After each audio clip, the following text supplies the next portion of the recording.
Good morning, everybody. Okay, welcome to YB Entertainment TV. Please make sure to like, comment, subscribe, and share because we all know that sharing is caring, honey. Okay. Hit the notification bell. That way you're updated each and every time I'm uploading something new. And yeah, we're going to be talking about Chasing Atlanta, probably some other stuff too. But I noticed, I just woke up and I noticed I had some comments underneath my review, and some people seemed a little, they felt like I was coming the wrong way, especially at Oliver. And I wanted to clear some stuff up. Damn, okay, Robe, get your shit together. Fuck. Anyway, I should have put the black one on. Anyway, okay. Acknowledging the chat before we go any further. The cat's meow. Hello, honey. How are you? Early bird gets the worm. Elaine Smith. Hello, honey. How are you, boo? Yes. Miss Trish. So Jeff. Hello. Hello, Soulful Dog. Hello, Brianna. Sincerely Nadia. Hello, honey. Hello, honey. Child, the damn fucking mail, my late ass mail. It comes Monday, but love you. You know I love you. If y'all need any soap, if y'all need any like natural good shit, let me tell y'all something. Sincerely yours, Nadia, bitch. Sincerely yours, Nadia. Y'all need to hit her up, bitch. Like, 'tis the season to have great skin, so therefore you need to go right on over there. Okay, she has a website, everything real professional, real courteous. Y'all better get it together, honey. If you want wonderful, soft skin, honey, that's going to be healed and dealed, honey, you better get it together, bitch, and go right over there, and support black business, honey. Okay? Hello, God. Bitch, I can't wait for my wax melts. This place is going to be laid in the gods, honey. Let me tell you something. I can't wait for the wax melts. I'm excited about those. I love wax melts. I'm burning 2 of them right now. Oh, girl. Anyway. Yes, magic user, Tiffany Nicole. Really BTV, hello, good morning. Wonder Woman. Yes, Christian Taylor, how are you? Wow, I actually made a live. Let me get a good seat and roll this blunt. Walmart story time, please. Oh, I'll talk about that actually probably after this conversation. Okay, yes, God, honey. So let's get into it. One of the things I wanted to make clear about my review was you misunderstood about. Hold on, let me read the comment first. How about that? I'll read the comments and then I'll address it. That way I know that I'm on the right page. But hopefully you guys are having a blessed Sunday, honey. Yes, God.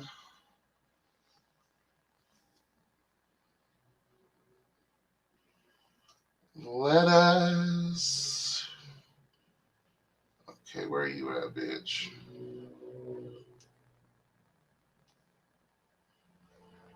Okay.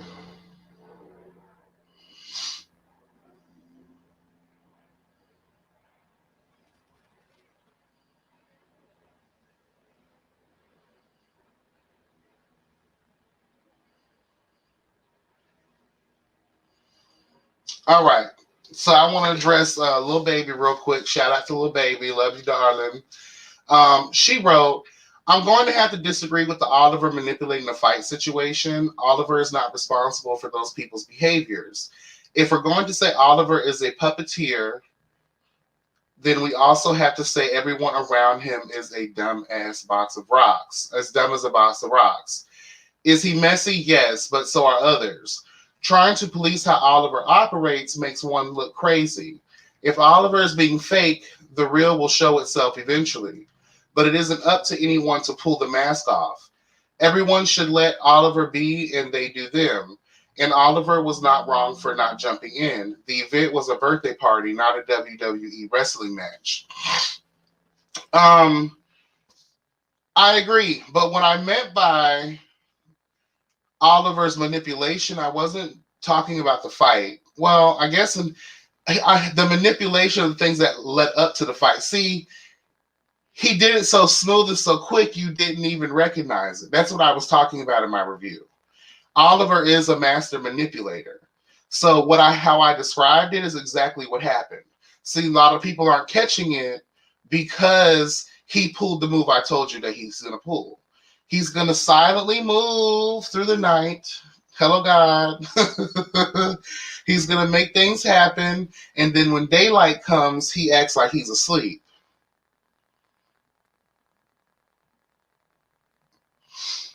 At least that's my observation. That's my observation. Yeah, he started the fight, but he didn't start the fight. You feel what I'm saying? That's all that I was trying to bring to that situation. Even to the point of, you want me to read the note? You already knew and probably read ahead that this was from Lauren England. It's little shit like that that gets on my fucking nerves. You know what I'm saying? Oh, you want me to read the note? And then you know how fucked up that was to present that self knowing damn well that was a shady move on Lauren's part. So let's be honest here. We got to act like the girls don't know. And then I want to address, I do get it. Other people are responsible for their behaviors. Now, I will say this, because I kind of like go through it, it may seem as if I'm not passing around the much needed equal blame for everyone. But in particular moments when I review stuff, I mostly target the one who I see it most from. And it is from Oliver. And I do know Oliver is a favorite. I do know people like him. I like him. I like Oliver, but I don't like Oliver because of a lot of the stuff that he displays, which is very messy, very manipulative. And also, the reason I come down on him a little bit harder too is because you're a veteran in the game. You have, a lot of miles in this fucking industry. And you talk about uplifting the girls, but you are putting the girls down all the time. That's all I'm saying. And let's be honest here. Like, I love when people are accomplishing things. That's great.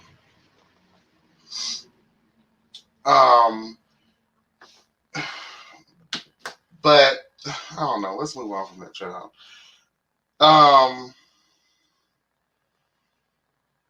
And like I said in one of the lives, all of these girls are a mess. Most of all these girls on web series all across the board are a hot mess. Period. No one is above reproach. But if you hold yourself to that that standard like an Oliver does, then I have to come down even harder on you. You're a veteran of the game. You should be up here uplifting the girls. You should be mentoring the girls. You should, instead of you, Lauren, and Q, and everybody being so distant, acting like you can't sit with us type of attitude, y'all should be out here really help building these holes up and really being a mentor to the community. And then another reason I come down on Oliver is because you act like you're for the community. And then if y'all don't see that, and I'm not angry at nobody, and everyone is allowed to have their opinion, but this is my way of thinking. If you can't see the obvious, then girl,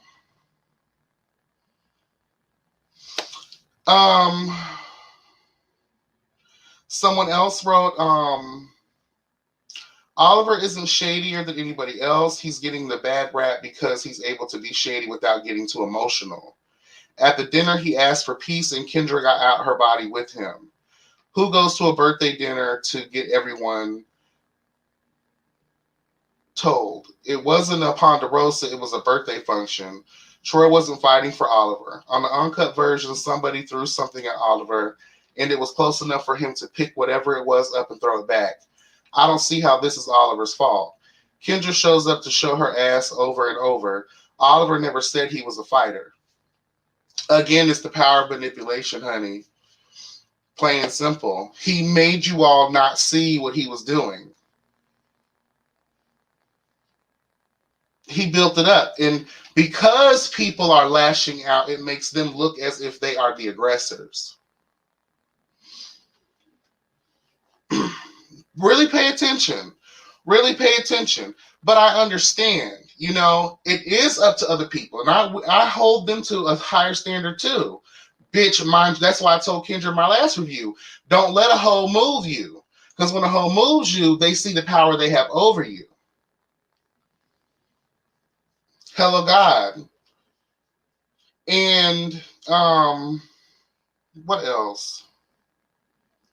And let's be honest here, they knew what they were getting themselves into. Yes, even I said it, it's a birthday. Why are we acting like this? But because we're filming is happening, we know that something is about to happen.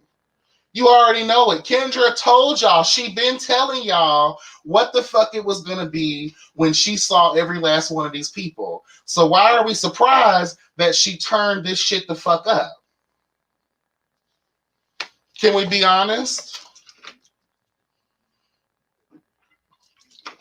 It's the same thing. I hate to bring this up again. It's the same thing. I told the kids what was going on. They decided to send a motherfucking link. And then they get surprised when I cussed said motherfucker out because they knew what was going to, you know what I'm saying? You know what's going to happen. And it is what it is. You will be served truth and justice. You will be served truth and justice, plain and simple. Order in the court, bitch. Order in the court. I haven't used this in a while. Welcome to the courtroom, bitch. I am your judge and your executioner. You all are my jury. Hello, God. Haven't done that in a while. Yes, God, honey.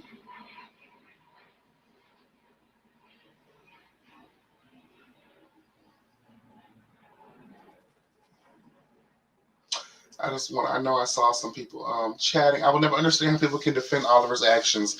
Thank you, So Jeff. Like everyone is entitled to perceive what they want to perceive. That's fine and dandy. But from where I'm sitting, Oliver's a hot goddamn mess. He is a walking contradiction. Thank you, Tiffany. And I'm not looking for people to agree with me. I just want, people to really open their eyes sometimes. Well, then again, it's almost like I'm forcing you to agree with me. I love Oliver and he's very talented, but he's messy. I totally agree. He is extremely talented, very gifted young man. But girl, tighten it up. Soulful Doll said, "What's up, Amber? How are you?" Hey, kinda did the same thing last season when he and Kendra had their OG beef. Hell yeah, definitely. And you got to look at it too from Kendra's perspective. You never know what someone's going through. You never know their journey, right? And I understand it's not anybody else's, like, let me put this down. That's not anybody else's, they don't have to worry about that, right? And I get that. But you can't get upset on how long a motherfucker decides to beef with you. What Cardi B said, when I beef with a bitch, I beef with you forever. Forever, or until I deem it necessary. Because if you ain't ever been to jail, honey, if you ain't never had to happen to you, or have circumstances just totally like leave you that you have no control over, bitch, and we don't really know what was going on in the minutiae. Hello, God, shout out to Cats Me Out in the minutiae, bitch, of the everything that was going on in the in between time of the situation. That's why I get it. But on the other hand, I'm like, girl, I'm with Q on some things. Like, girl, you did the crime, you do the time. But if y'all call yourselves my friend and we have business dealings going on, child.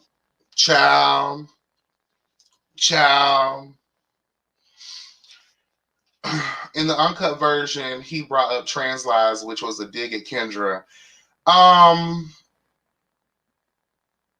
That, and I also remember Troy. I left this out of my review because I forgot about it.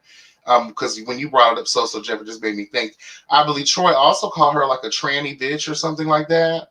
So we have another instance where we in the community lack the respect and the dignity and the fucking all that good shit.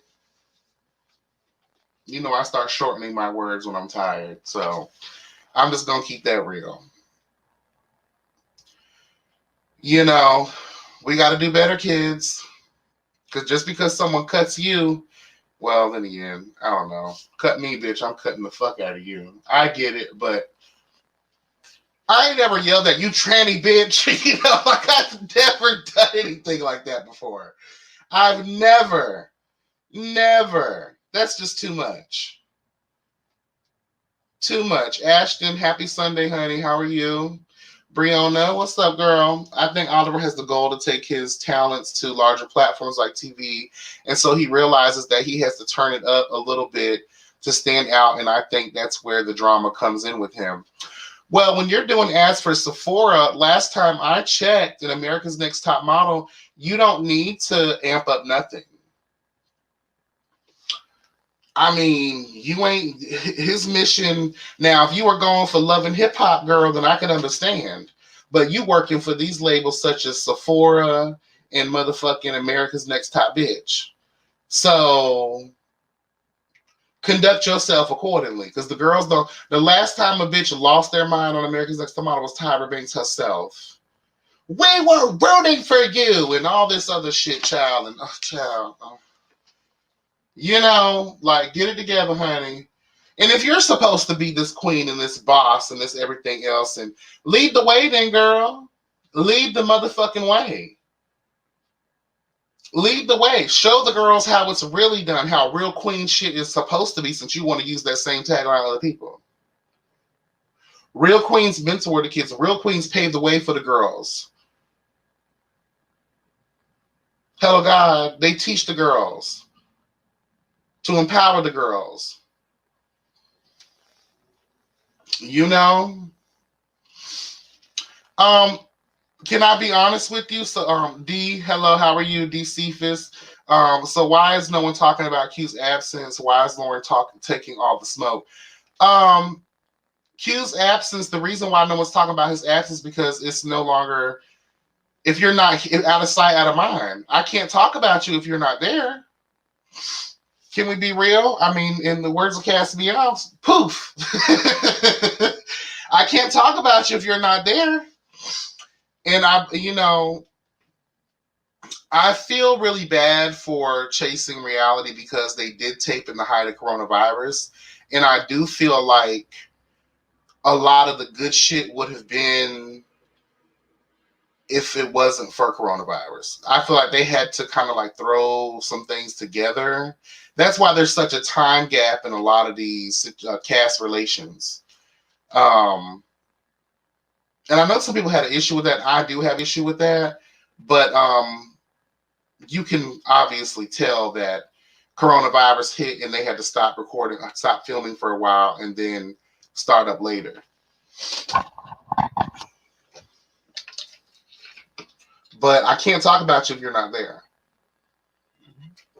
And the smoke really goes for Lauren because, girl, you got $5 million.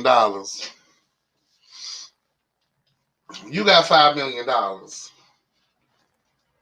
And Lauren, I have to say, and this is no dig at Q, I think Lauren is a bit bigger in Chasing Atlanta than a Q is. Even though we don't see her as much, but still, everyone knows who Lauren England, well, Jalen Aaron White, honey.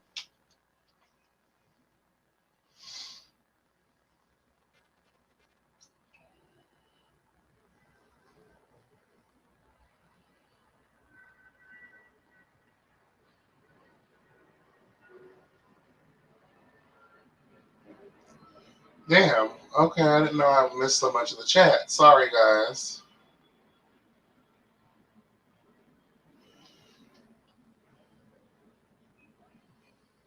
Oliver may not have said he was a fighter, but he was giving that energy. He was giving that energy, and he was giving it even more so after the fact. After, tables and chairs was thrown. Because if you pay attention, when the fight started, Mama did one of these.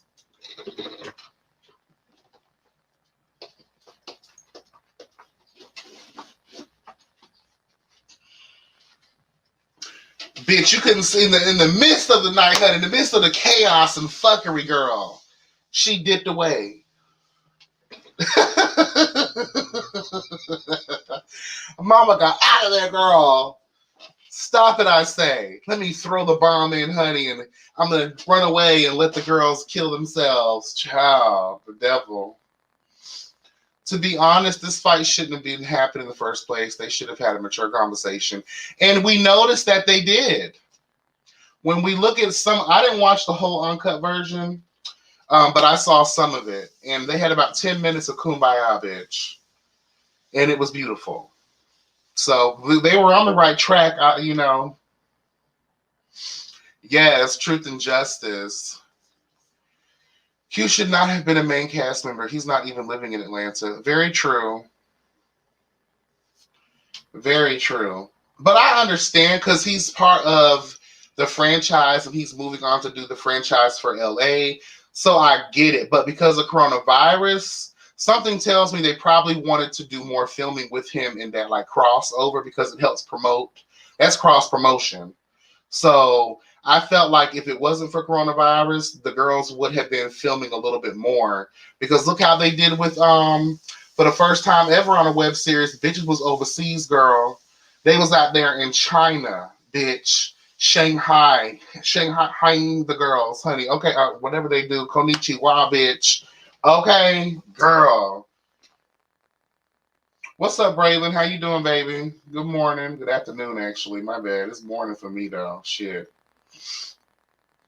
Child Kendra was on go just waiting for the opportunity. I get it, but, you know, when a bitch tells you that they have that on-site kind of mentality, can't we be surprised that it's on-site every time they see your fucking ass? You know what I'm saying? I mean, the girl been giving that energy since episode 1, actually since last year.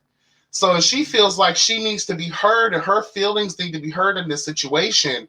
And everyone's trying to make it seem like she's the crazy one. You know, I understand and I advocate that she does need to do better with how she expresses the way that she feels, but she's not at that growth point yet. She's going to have to, you know, heal, you know, reveal in order to heal. She's going to have to go through some things first. She may not be where we're at right now in our life. So that, and I know that it seems like I'm playing favorites, but I'm really not. Because Oliver knows what the fuck he's doing. And again, I'm not trying to put it all on him. Everyone needs to take responsibility for their fucking actions. But, I don't know, that's just how I feel, though. Happy Sunday to you too, baby. Kendra said at Dominique's house that she don't feel Oliver was sincere when he said he is doing this for the community. And I saw that same comment in underneath the review. Shout out to Elaine Smith. And yeah, and I sense the same thing. And it's not even just about sensing it. It's also about listening to what he said. He's telling on himself. Look at the confessionals versus how he's acting when he's in the scenes with people. It's right there because it's written all over your face. You know what I'm saying? Magic user, good afternoon. Was Jaden Lauren working off her surgery in China at their hair switch? Did she pay her friend to call her and read that lead by Lauren business script? Was it really a 5 million peso deal? Child, I'm done.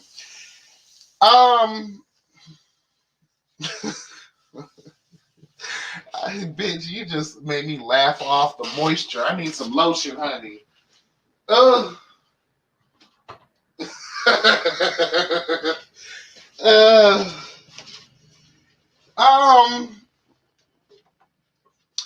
I just, you know, there's something suspicious about this for me. I want people, and I don't want people to think that we always got something to say when someone does good. But I'm just gonna be real with y'all. And I'm not saying that you have to move like this, but this is how I'll be moving. Girl, 5 million. I ain't telling nobody. That's probably why you living in that high ass levels, because you think the girls are gonna try to Kim Kardashian your ass. I don't know. I just the fact that you don't have a business manager to help you, knowing you don't have any experience, speaks volumes to me. That's what makes me believe that there's something fishy with this whole China deal. But that's your business. But then again, you putting it on public front street, and we know that you've had fraudulence in the past. And I really would find it kind of crazy. You don't have your license last time I checked, right? Last time that it was revealed to us that you don't have your license. Who is going to invest $5 million or any kind of money to someone who doesn't even have their license to do hair? If I was an investor, that'd be one of my first concerns. Would be like, girl, you don't even have a license to do this work. So how can I trust you with my money? She might have her license now. I don't know, but those things are questionable. If you're doing business with someone, you want to make sure they're certified in their area of expertise. And I'm sorry, like I'm business minded, but if I ink the deal for $5 million, I'm hiring a business manager. Okay, plain and simple.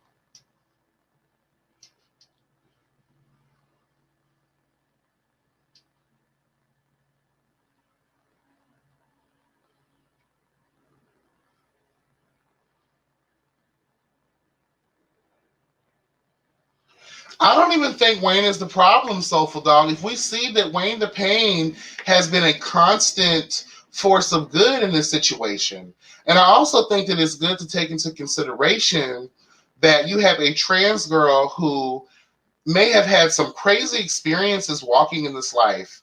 And so to have someone like a Wayne the Pain to be there for her, not just in a professional managerial capacity, but also as a friend and protector. Walking these streets, you need an ace boon coon. Okay, you need an ace boon coon, honey. And I think that's Wayne the Pain for her. And if we see that he really does try to calm her, and remember, he's talked to her on multiple occasions that we've seen during the season. Calm down, girl. Don't let these people get X, Y, and Z. So I can't necessarily say that he's a bad influence. I have to say that I think he's trying. But you also want to let your friend or your colleague feel what they want to feel.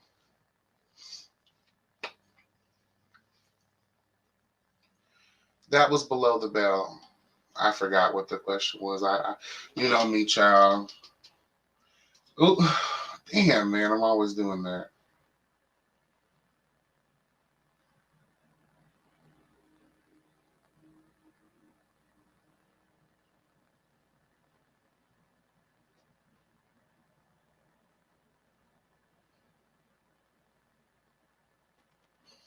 Again, I'm not saying Kendra's behavior was okay, yet it gives a backstory. Oh, definitely.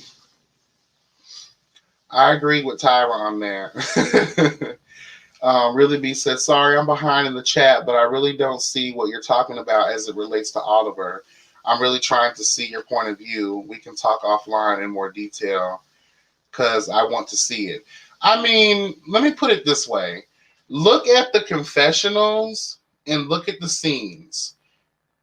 Look at last season. Look at this season. Look at how he presents his conversation. Okay, Dominique, for instance, here's another example. When a couple episodes ago, when Troy brought the girls over, this fucking plane, brought the girls over to let them see their venue for his YouTube show. In one of the scenes, if you look, okay, in the scene, Dominique is talking about the situation with Lauren, about how I was supposed to be grooming her dogs, and I was supposed to do this, and then I think you, Oliver, went to her and spoke to her, and then that's why she backed up and said something. Oliver didn't say nothing in the scene. In the confessional, he said, bitch, that's my friend. Of course I'm going to tell her what I said. Why couldn't you say that in person? Another scary bitch moment. When you look at the struggle and strife she pulled down to with Rico with the K. In person, you're like, oh, I love this, and I'm here to meet up and help LGBT artists. And then in the confessional, you are reading this man for filth. The same way you did Troy again at that last scene I just talked about. You're sitting in the confessional podcast, YouTube, but the girl say I'm being shady. Well, you are, bitch. Multiple situations throughout. Just a hot mess. I mean, that's how I'm looking at it. And obviously on a lot of different levels, you got people that are commenting saying that they have viewed and they have seen it the same way that I'm talking about it. He has displayed multiple moments of raggedy bitch energy.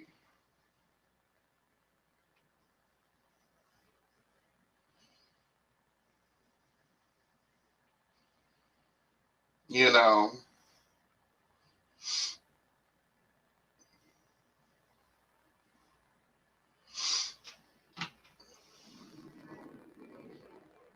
And they all kind of display some of the same energies. They all kind of display it, but Oliver more so than everybody else.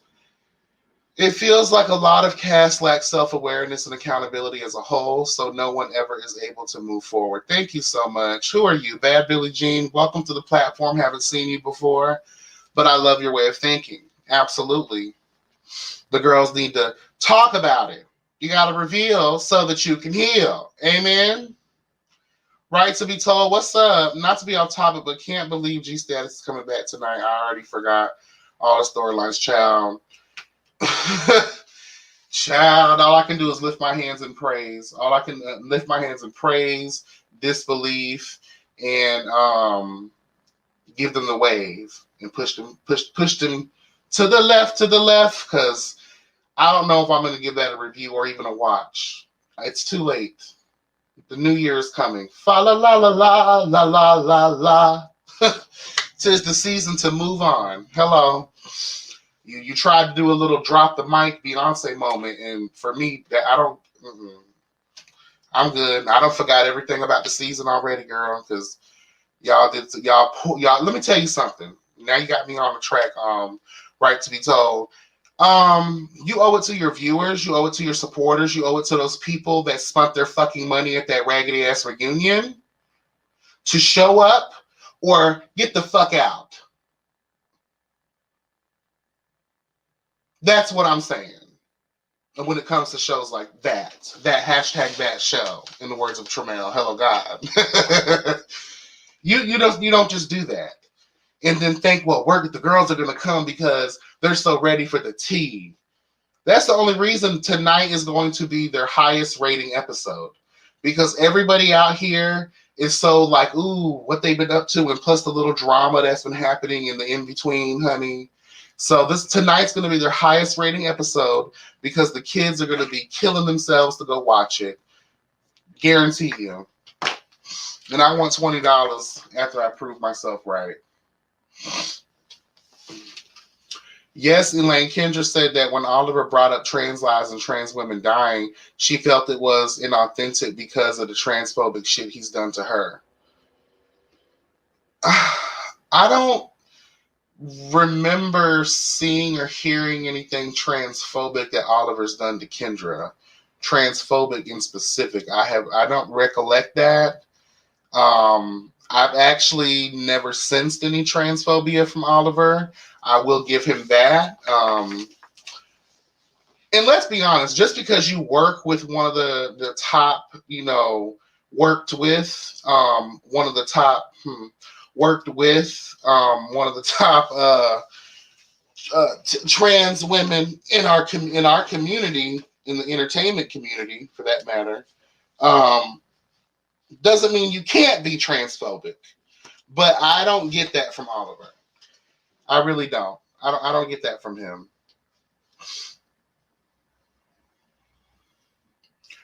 The math ain't matching when it comes to Oliver's relationship versus him entertaining old boy. I think that the boy was a while ago. Oh yeah, you are right, because coronavirus just happened this year. And when he had the tasting, that's when coronavirus was at the height of everything, right? Huh. So that would all be this year. And then, the girls do things for storylines. Because mind you, while in coronavirus, you needed things to kind of like film. So maybe, because look at the way the boy was acting. You can't tell me that was real. If he's really trying to court the girls the way that he did a fucking poor ass job. Horrible acting. Horrible, horrible, horrible. So if I would have to say maybe that was a planted situation for a filler episode type of, T. That's how I feel. Because you're right. Because, and I think Cats Meow mentioned this in his review about continuity, where you got to keep up with it, girl. And bitch, we're lost in the sauce. KK, hey, baby, how you doing, boo? This is no shade, but I'm tired of Laura calling Kendra hard. She has the audacity and nerve. And I thought about the same thing because I'm just like, Lauren, girl, you look really hard. There was one scene where I think you were taking a picture or something, or you were getting ready, and I was just like, girl, you got a strong face too, bitch. Actually, you look a lot stronger, and stern, hello God, way more than Kendra. Kendra actually serves real fish. Like, she serves real fish. You, Lauren, are very clockable. You know what I'm saying? So I just have to let you know that, girl. And I don't care how many lip fillers you put, how much of this and how much of that. We are who we are at the end of the day. And you have a strong face, girl. So let's not be mean. And it does bother me because y'all need to be standing together. But whatever. That's asking too much. Q should have been written off by episode 2, especially since he's filming Chasing LA. True, but I don't even think they've been filming either. COVID-19 in LA's restrictions are way beyond what we're experiencing over here. They can't even fucking move, bitch, over there. So they probably won't have anything ready for a long while. And if they do, hopefully it's not rushed and, bare, because people are going to read it for filth.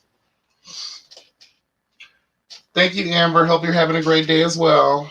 Troy is at fault, too, because he knew that and invited her anyhow. Yep. You're welcome, Elaine.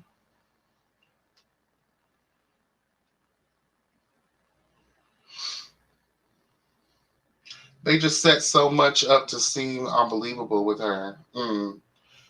How could she talk her way through a contract? Okay.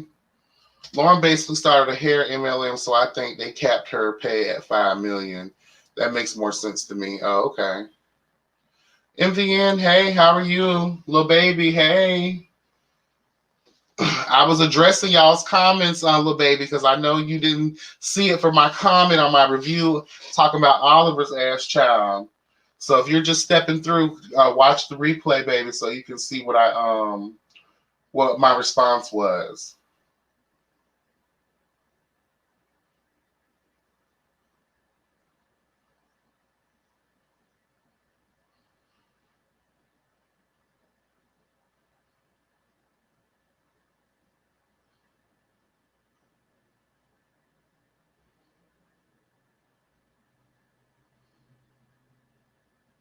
Oh my God, I'm really missing the chat.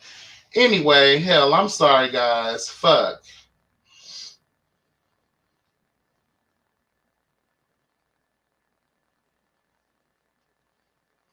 The conversation with Asian Man had me confused. How do you just invest $100,000 into a music video? China's wasting money like that, girl. Something ain't right here. Let me tell you, because I'm about to go over there and get me a deal.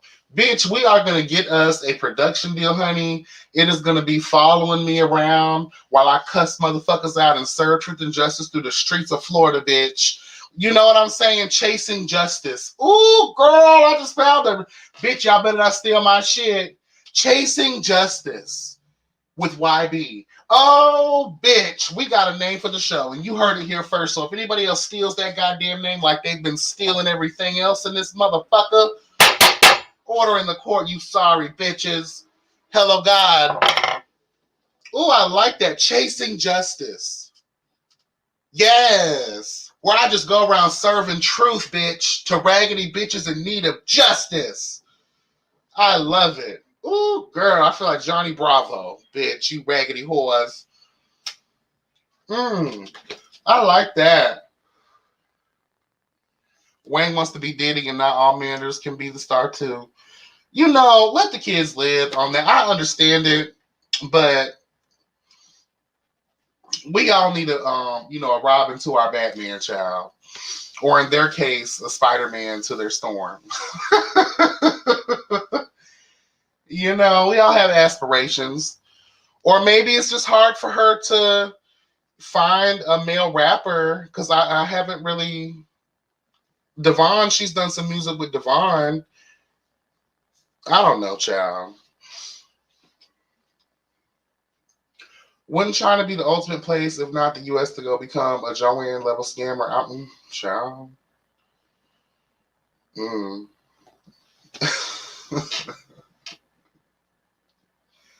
And the girls are saying they paid for hair they never got or refunds, but y'all ain't heard that from me. Ooh, for real? Now, I heard that many moons ago. Now, Brianna, is that still happening now? Because I'm quite sure the girls we would have been heard about that, because I haven't heard about that recently. I hope not.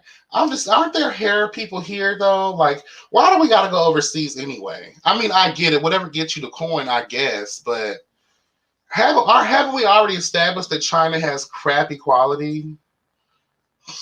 Their toys break right after Christmas. You know what I'm saying? Like, all of their shit is like that and undercut designs.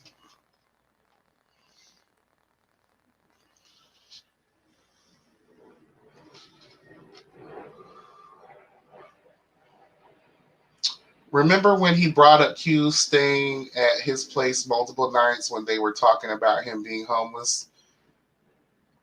I don't remember that, but it sounds vaguely familiar. Just another instance of, that behavior I was talking about. I think if Oliver owned up to his BS instead of playing dumb, I respect him and he'd probably be my fave, but he doesn't at all, and it's a huge turnoff. Thank you. Just admit. I already said that in my review. I'm not going to go there again. But I agree. Long time watcher, first time catching live. Oh, well, thank you. All right, honey. I know that's right. Thank you so much. I appreciate you. How long, though? Let's test you. How long? How long you been following the channel, Bad Billie Jean? We got to test the people. What's the T? How long? What do you remember? This is the universal signal for we're going back in time. Hallelujah. Jonathan Ford, what's up? How you doing? I can agree to the lack of accountability all around. I honestly don't think any of them are any realer than the next. The only person that I would cite as real in this situation would be Kendra. And the reason why, I know the girls are going to be like, oh my God, but she's crazy. That's why she's the realest one in the room. Yes, she's emotional. Yes, she needs to calm the fuck down, but she's always honest about how she feels in the moment when it's happening, not after the fact like everybody else. If that makes any sense. Nobody would have known Q was homeless if it wasn't for Oliver. I didn't know that was something that was going on. And then the girls like to bring out the tea and start all these fights. And that's why I think a lot of this online stuff that we see now may be fake as fuck too, because we see that we need marketing. This is free publicity. You know what I'm saying? And I find it weird that we didn't hear about y'all going back and forth before the show aired. We didn't hear about this when Chase and Dallas is going on, but we hear about it. They're doing lives and doing all this stuff now. So that's why I question the sincerity of, a lot of these so-called beefs. It's a show. It's entertainment. It's a business. You got to do what you got to do. I understand. But, child, since Oliver thinks he's above everyone else, he should leave. Don't completely ruin his image like Nene. Thank you. If you're so protective of your brand and your hypocritical soapbox, leave the show. If it's detrimental to your brand, leave the show. Same thing with Lauren England. If you don't see it for these girls like that, it's a show about a group of people. I got to say it again, right? Because we see that solo show lasted about 32 seconds. If y'all remember what I'm talking about. So you obviously needed the group of people to help you shine because you couldn't shine on your own. Ooh. Also, Oliver's still talking about Travis being big and fat. He's a rotund gal himself. Okay, that really pissed me off. And your fat ass, put that plate down. Or who the fuck you talking to? Because girl, you're built like James and the Giant Peach too, girl. So I don't understand what you're talking about. Get your life. Get your life.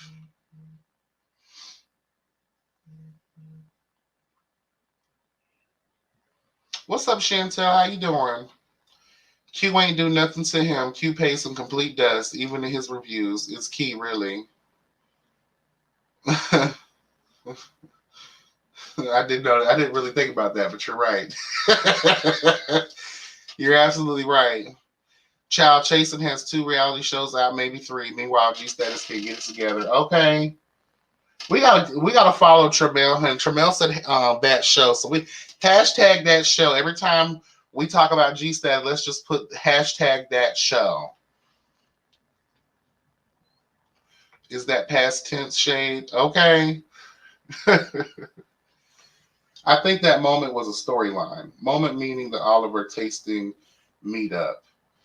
I believe so. And then you heard what Q said in his review, child, that boy has been trying forever to get on the platform, and he couldn't do it by way of him, so he had to go through hook or crook. Hook or crook. Okay. Oliver's whole story about his man is a lie. He claimed he met his man 2 years ago, but his meeting story sounded crazy. Oliver didn't even remember meeting the guy. You know it's entertainment, child. The girls gotta get in where they fit in. What's up, Watermelon Sugar? Good morning, good afternoon. I keep saying good morning, but for me it's morning because I'm tired. Okay.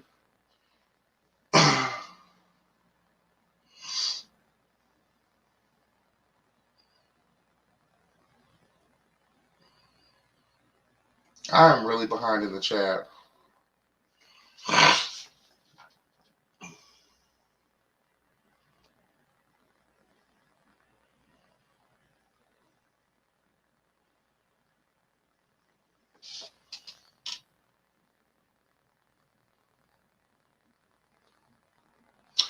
Lock Queen, hey, how are you, baby? Elaine Smith, he's not working with T.S. Madison. Word on the curb is that he no longer works with T.S. Madison. And he actually kind of gave it away in his one of his confessions. Actually, no, actually at that Last Supper's last birthday situation, he was like, "I'm grateful," or they were talking about what they got going on and shit like that, and he said basically now I can do content full time and do other things full time. So I believe, and from what I've been told, this may be no tea, but I believe it to be true because he kind of insinuated it that he no longer works with T.S. Madison.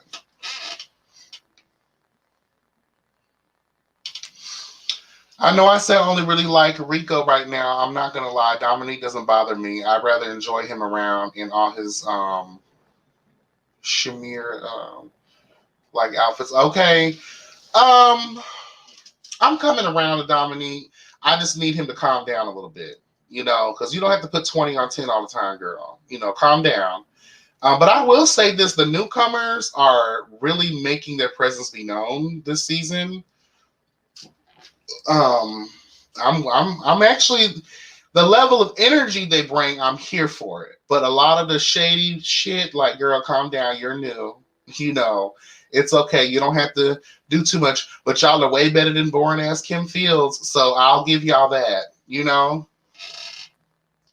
I'm back. I had to watch her Chase and Read to understand this conversation. I did miss the Walmart story. No, you haven't missed the Walmart story yet, Christian Taylor. All of them are shady in their confessionals. What makes Oliver more shady? I know y'all love y'all some Oliver, child. Y'all love y'all some Oliver, girl. As we slay, we forgot about tomorrow. As we slay. Hey, baby, how are you? Thank you so much. I love you, boo.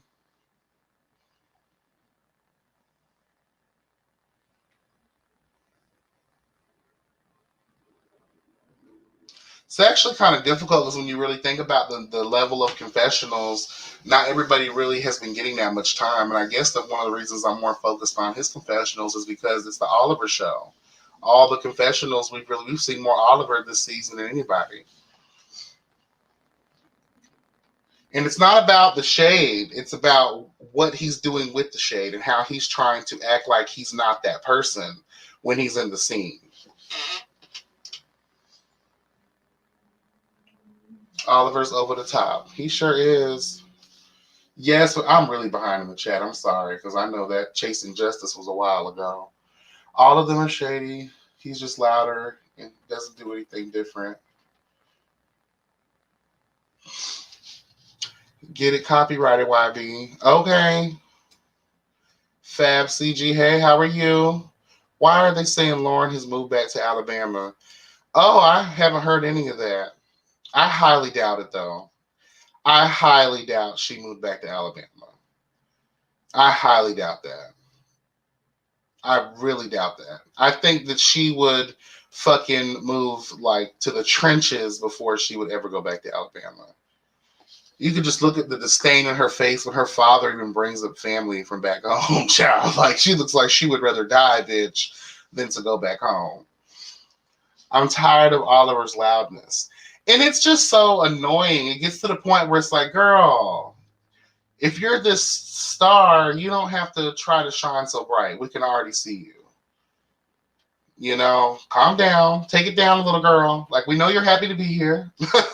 We know you're happy to be here. We're happy to see you, girl. We're happy to see you. We just don't need all the extra.com. Realistically, I don't think Kendra will make it. I wish she could not.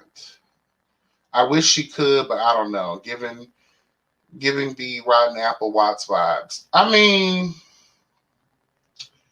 unfortunately, there is there is a lot of things against her. This, you know, the same way we view music, period, though, the way that the society views musicians and what they should look like. We've never seen a successful gay artist. Frank Ocean came out the closet, child. He had a couple projects come out, and don't nobody really see it for him anymore. We even in athletes, we've seen some come out the closet, and next thing you know, they're not playing football no more. It's just, you know, it's unfortunate. And Kendra has multiple things. She is a black, you know, woman. She's part of the LGBT. She is trans. There's so many things against her, and it's unfortunate. But you never know where God is going to put you. So just because there are known social stigmas that keep us out of certain spaces, you never know who will be that breakout. Hello, God. There's no telling what road God has prepared for her. You know what I'm saying? That could lead her to her destined place just by the exposure of the show.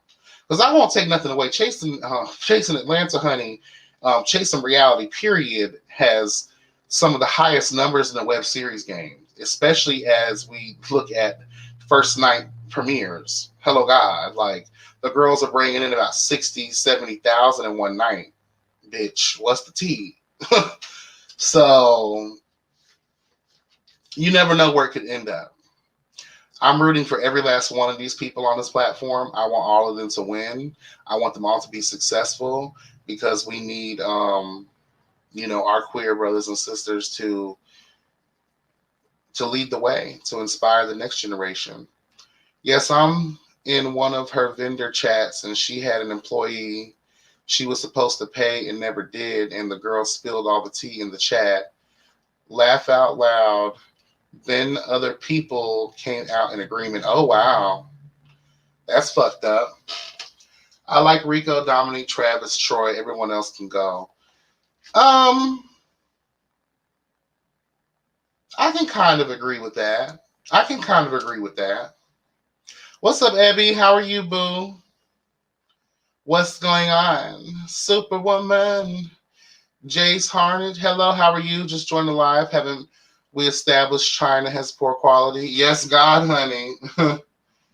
You are right, Magic User. Kendra's in her 30s with that nasty hood attitude. It may be too late for her.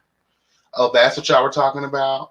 I don't ever think that it's too late for anybody because, again, there's a lot there emotionally and psychologically. There's so much trauma that, and, unfortunately, in the Black community and in the gay community, we don't seek out therapy. We look down on therapy. So I think if she does get some kind of help, it can be possible. But we got to understand that there's some pain there. There's some things there. And I don't want to discount that. So we talking about Kendra attitude in the face, in the fact that she needs to sit in someone's couch and get some, basically what I just said, yeah, she needs to. She definitely does. If she wants to really move swiftly and professionally through this life, she's going to have to deal with that. She's going to have to talk to somebody. And not get so overly emotional where she overtalks the therapist. Because even at that scene in the episode where they were sitting down with the therapist, I was like, girl, calm down, let the guy say what he needs to say. They said it's still happening. Oh, for her hair stuff. Well, child, that's these people's fault. If I have a bad experience with somebody, I'm just not going to fuck with you when it comes to, especially when I'm spending my money.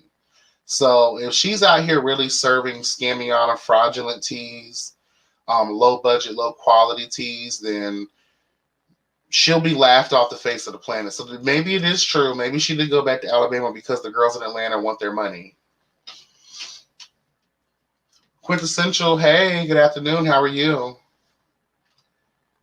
Since your first Chasing Dallas review, so maybe 2 years. Oh, wow. Thank you so much. Child, yeah, that was a while ago. That was a good season, too. Production quality lacked, but they had a good storyline. Oh, remember that scene, child, when they were in the wind and that thing almost took that monsoon almost took our eardrums out, child? Yes, honey. That was a good season, though. Child, Miss Charles, honey, Daddy Charles, honey, he was one of my favorites. Yes. In the expense of her dreams, she may just become popular only for being a character rather than her craft, which usually has a short expiration date. Well, her music is actually really good. And I feel like a lot of people fuck with her music. You have a lot of people who never been real. I've never been real, always been fake, or some shit like that, child. Like, she be having her music be riding, though. So I think if she just tuned it up, and I think she's relatable. She may not be relatable to most people, but she's relatable. In that particular Atlanta shit, like, if these niggas can get out here and be overly ghetto and overly, hood and shit like that, why can't she? Why can't she? Look at Cardi B. Hello, God. We love Cardi B, and she's ghetto as a motherfucker, and we celebrate that. You feel me? Like, you got a lot of these, even the hood rappers, everything. Like, what makes her so different? When we see a rapping hoe cussing bitches out, we celebrate that. So why can't Kendra have her moment? Shit. Migos, everywhere they go, they about to whoop someone's ass. Everywhere, every time you go into the club and with a rap artist or whatever, child, please. You up in the arms folded, moving your body from side to side, scoping at the scene, ready to motherfucking take a nigga out who look at you wrong. What makes Kendra so different? Cussing out retail employees and men isn't truth and justice per se, but highly entertaining. I definitely watched the Bobby Hour season 1. I don't know what that is. No, what I mean by cussing people out, Christian Taylor trying to gather me real quick, honey. Okay. It's just like telling it like it is. That's truth and that's serving justice. Walking up to a raggedy bitch, girl, you don't wear pink with red. You're a raggedy bitch. Like leading the girls together. letting the homeless know that the Trump signs are ridiculous. It's laughable.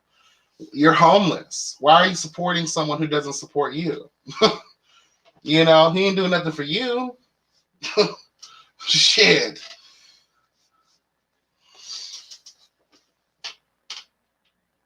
Oh my God. I don't need to have the conversation, baby.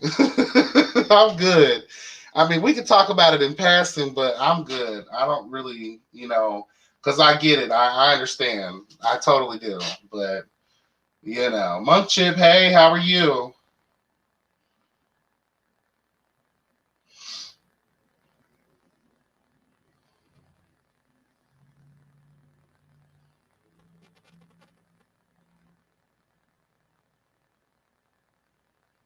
Because Abby, I'm so late in the chat, girl. Like I'm just skipping everywhere. I keep talking so damn much. So that's why I'm backed up in the chat. I apologize. I wanted to try to get everyone out there.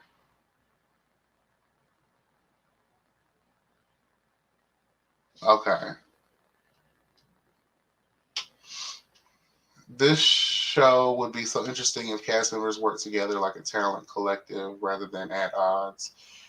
But drama sells, so I get it. But we need a balance. True.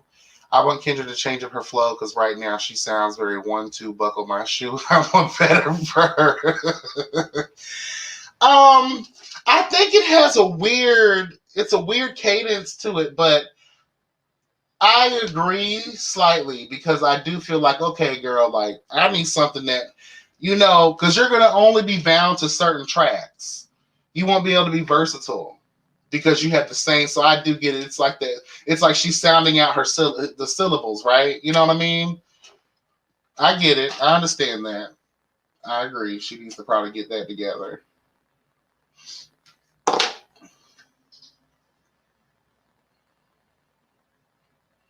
All of the people in Chasing have been blessed with an opportunity to build their brands. I knew nothing of any of them until the show. Now everybody is so grand. Ooh. I'm just saying though, like y'all haven't,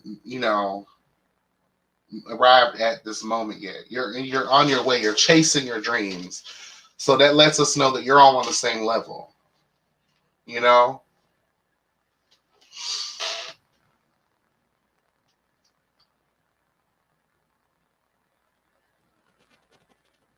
Dominique do be looking like someone went to tech and character customization and just clicked random on each.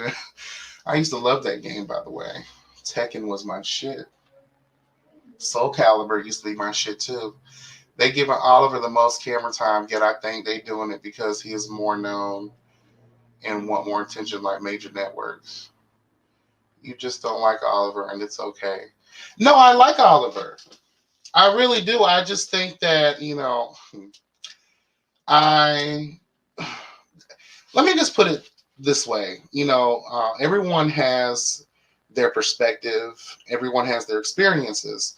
In my experience walking in this life and also the life of being gay, I have met my fair share of people that represent themselves the way Oliver does. And I've seen it before. So that's why I speak on it the way that I do, because I've been there and done that with dealing with people that act like him. So, I'm just calling out what I see as a problem, what I see as the issue. And I know everybody has their different, opinions and perceptions, and that's fine. And that's what makes us all wonderful because that's what defines an individual. But for me, that's just how I feel about Oliver. But I do like him. I like the hustle. Like I said, I love his intellectual prowess. Um, but I don't love, a lot of the other, behaviors that he displays. And for me, it's plain to see that, what he's doing. I really realize me that the beautiful talents in the arts and sports and music, etc., are dismissed or purposely overlooked because they are LGBTQ. Okay, for real. Monk Chip, hello, how are you? Folks want to enjoy the talents and gifts, but are invited to the table. Very true. Very true. Hiding in the corner, undercover ass snake, child. Amen. I think if she gets out of her own way, Kendra would be fine. We have to learn to stop blocking our own blessings. Very true.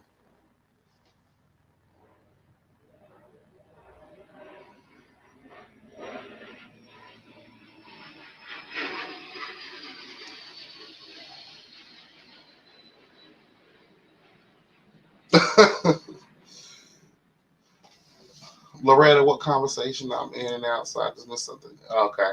I was saying this would be a good comp for the Justice League, but YB is over, so never mind.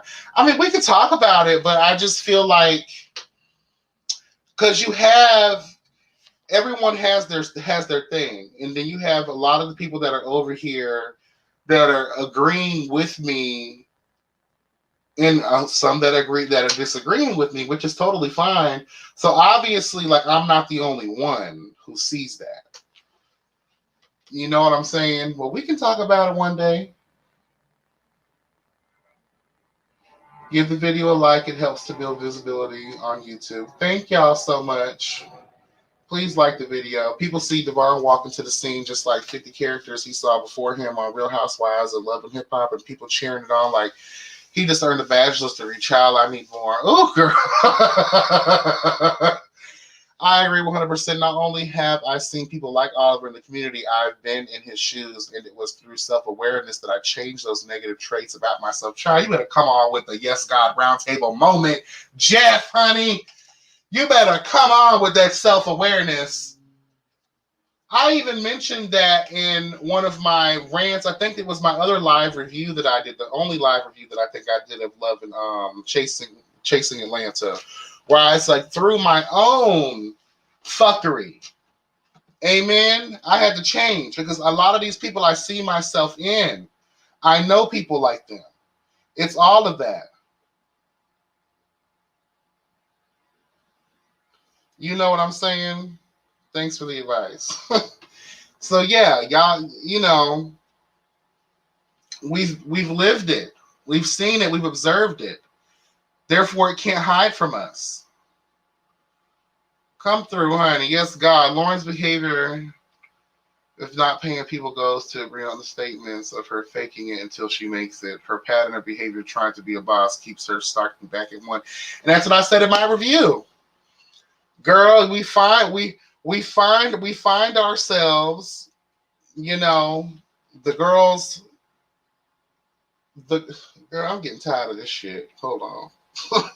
It's just, you know, these things be itching, girl, after a while. But honey, hold on one second.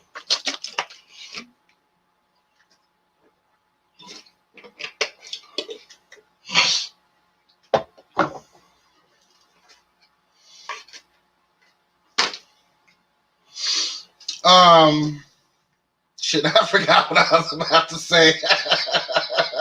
Fuck. I forgot. Oh yeah, about her being a boss. Like, girl, get you a business manager and do this shit the right way. I gave you all that credit through these past couple of reviews by talking about how it seems like you're trying to take your business serious, but word on the curb, bitch, is that you are back at square one. No, God, that was my fear. I'm not saying you're the only one. I just thought it would be a good conversation because we have different points of view. That's all. I know you're not alone in your opinions. Yeah, we can definitely talk about it. We can definitely talk about it.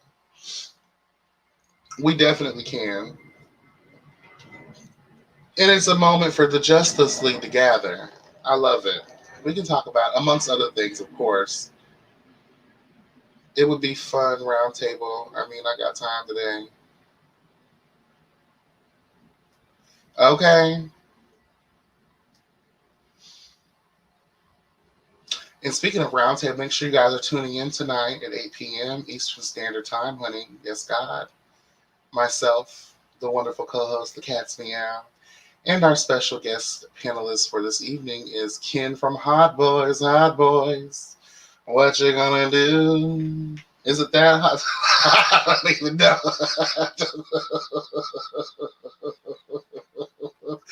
I don't know why I was thinking bad boys, bad boys. What you gonna do? What you gonna do when they come for you?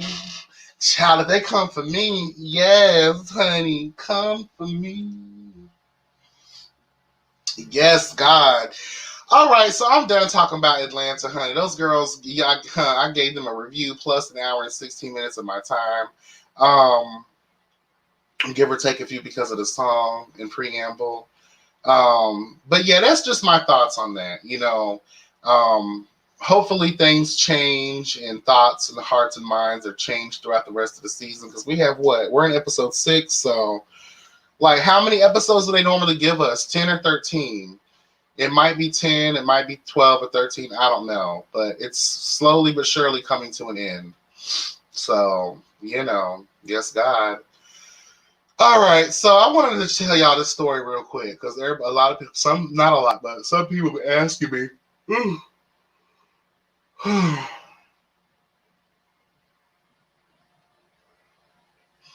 Some people have been asking me, yes, really being him and his sexy ass voice child. He finna come through and serve the girl some good old All-State stand, honey, or whatever that shit is. Yes.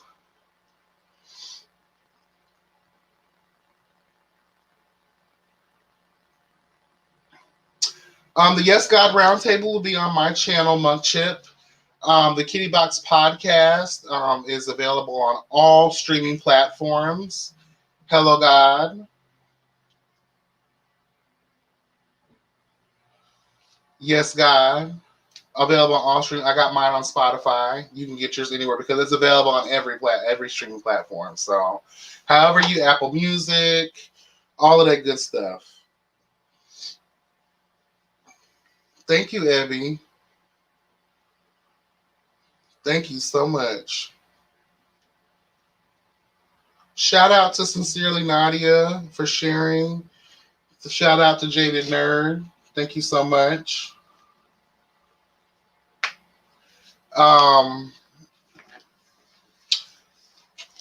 Just real quick, Walmart. So I was in Walmart, right? And bitch,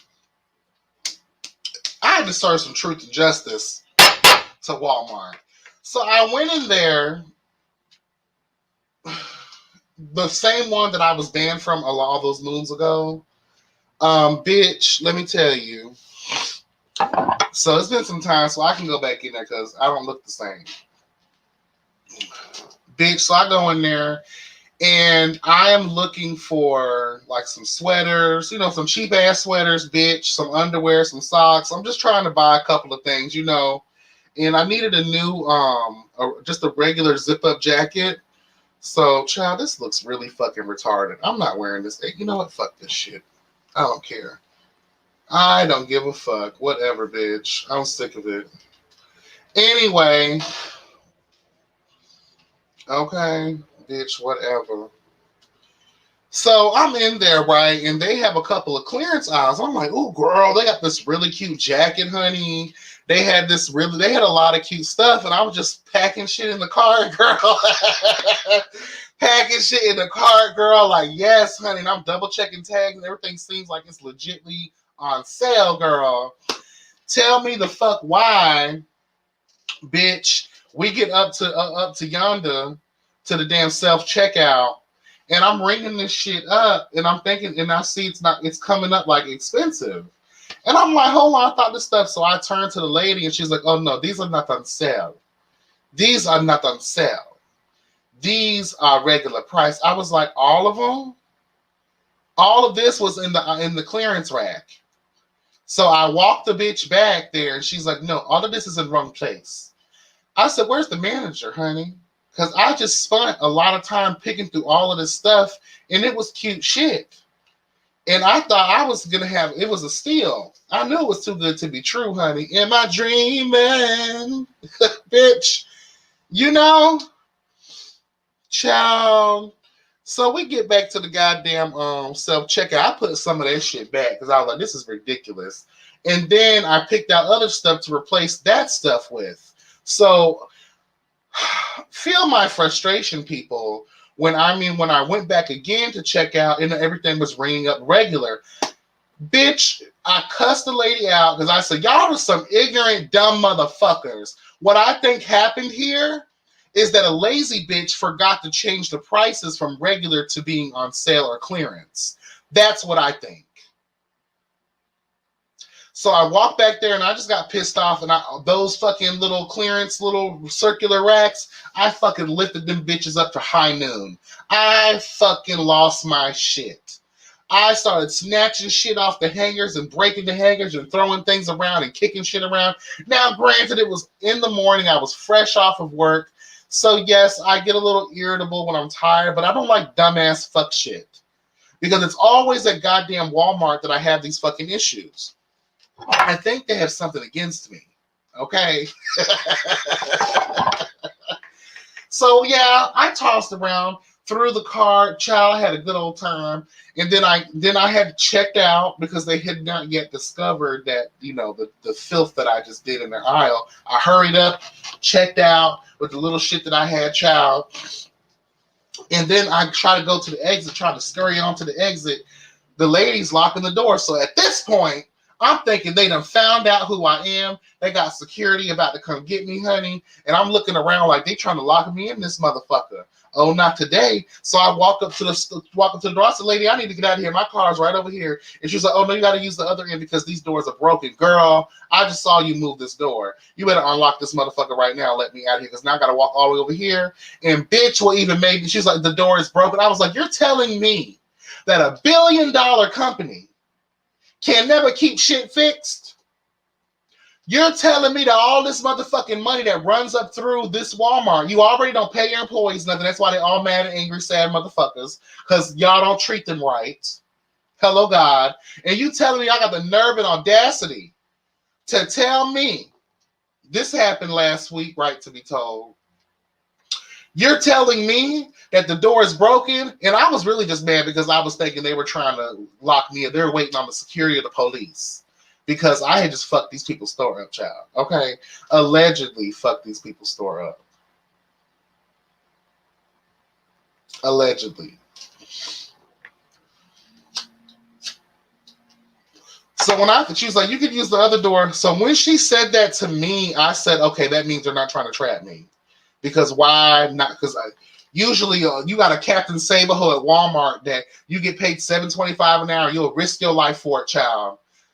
Oh, and I also wanted to point this out too. Well, another thing that I did, and the bitch, the cashier, raggedy whore, her snitching ass, she saw, child, you know, you in the y'all gonna think I'm a criminal, child. Self-checkout. Sometimes when you're in a hurry, you end up scanning one item when you have 5.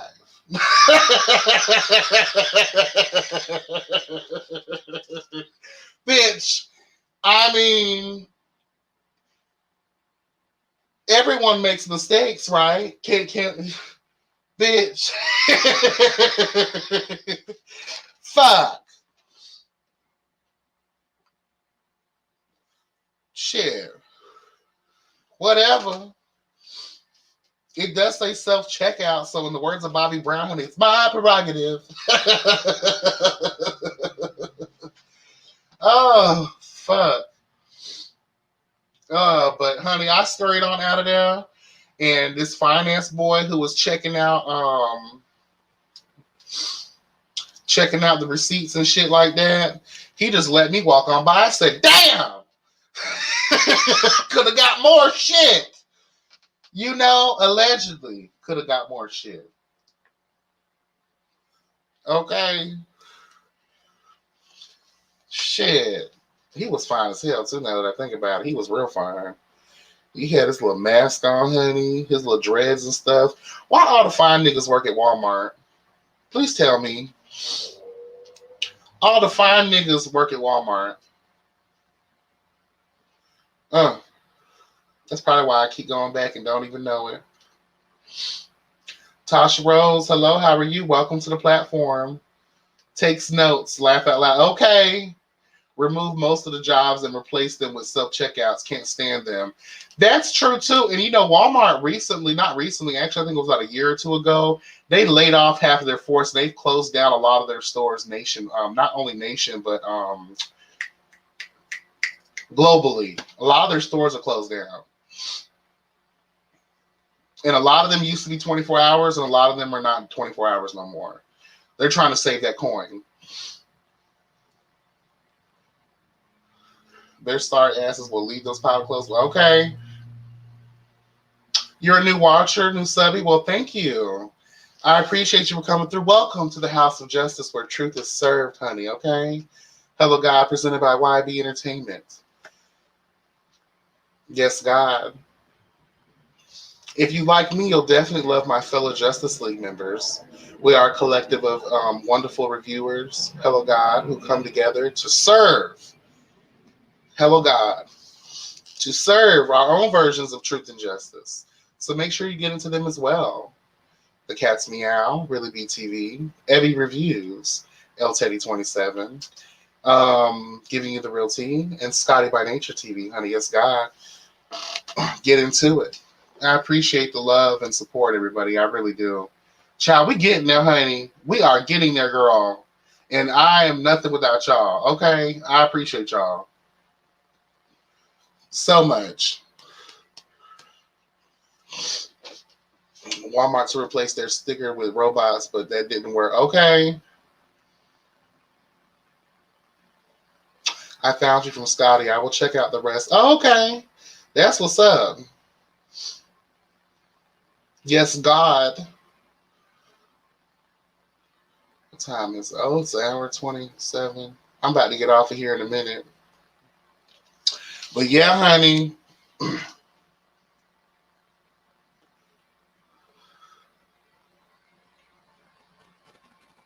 Child, is there anything else going on? That show is coming out tonight. I'm not watching it. I might watch it, but later on in the week. What's up, Q? How are you? What's going on, honey? Good morning. You missed my whole conversation, child. I'm about to get off of here. Shit.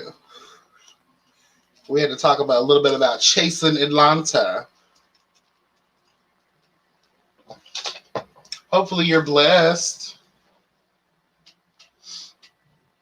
Hello, I'm a new watcher too. Watch the other Justice League team. Also, I'm a Walmart regional associate.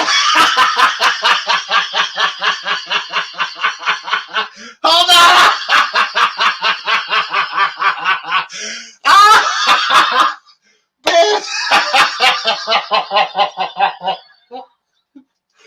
Oh my God. Oh. You better not screenshot my picture and send it to the local Walmart's, child. All of everything I said was allegedly. Okay.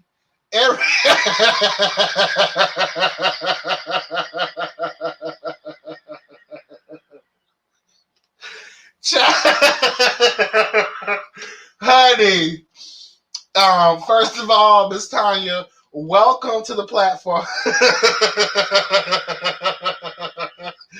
Oh shit! Welcome to the platform. I appreciate you. All of my stories are allegedly, honey. Okay, in the words of Alexander Rogers, allegedly. Okay, honey. It's all alleged. Okay.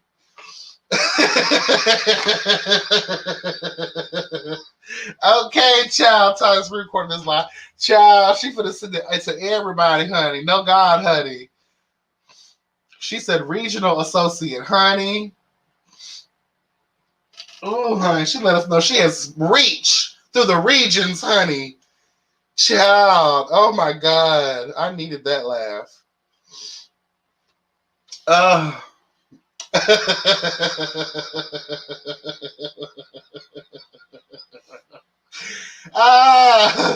Yes, honey. She's on the affairs as we speak.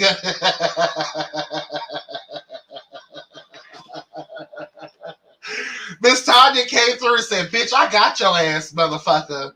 You ain't finna keep talking shit about Walmart, bitch. I know that's right, honey."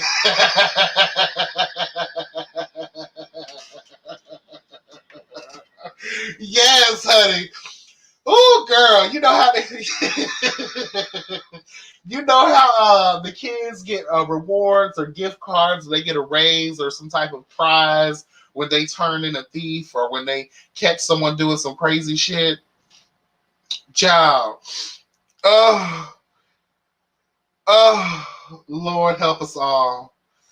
Help me, Jesus. Help me, honey. Help me.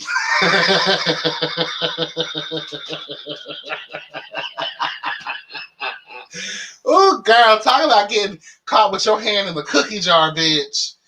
Oh, Tanya, don't turn me in, girl, please. Do not turn me in, girl. I don't know what you're talking about.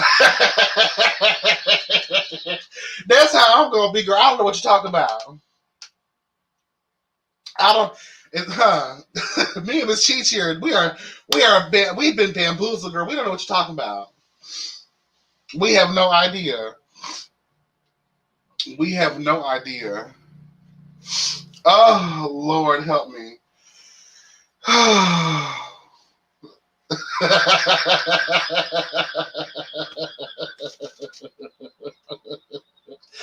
Child, Tanya, girl, I appreciate that because I needed that. I needed that. Oh.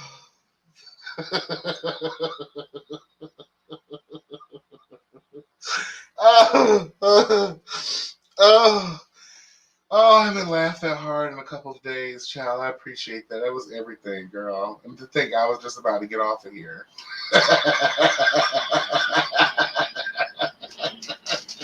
And Christian hit me with that. They've been watching you. You know, it's quick. So I'm like, we've been watching you for years. I'm like, girl, there's no telling, girl. I'm not going back to Walmart for a while now, child. I'm not going back for a while. I'll be like, yeah, that's that bitch right there.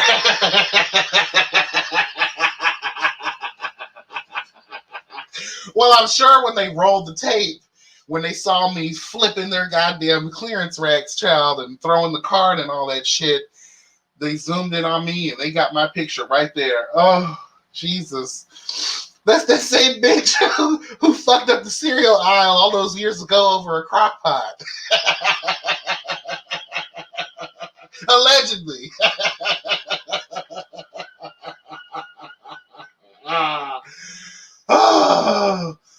Oh, fuck. Oh, I got a headache now. Oh, shit. Y'all are crazy. Y'all are fucking crazy. Oh, y'all are crazy. Child, I needed that. Thank you so much. God bless. Oh, they're sending spies. Okay, Christian. We have to chat soon, YB. All right, Q, hit me up in my DMs, baby. We can definitely talk. Shit, I got a little time. You want the link? You want to come on right now? You want to do a live? You want to join me real quick? Since Tanya done came through and gave me some extra energy, child. Because people have been missing you anyway. They want to know where the hell you been. We don't see you on the show. They ask, well, why are we mentioning the fact that you aren't there? And I keep telling the kids, well, if it's out of sight, out of mind, I can't talk about it. If you're not on the show, I can't talk about you. So if you want to come in, I'll send you the link, baby.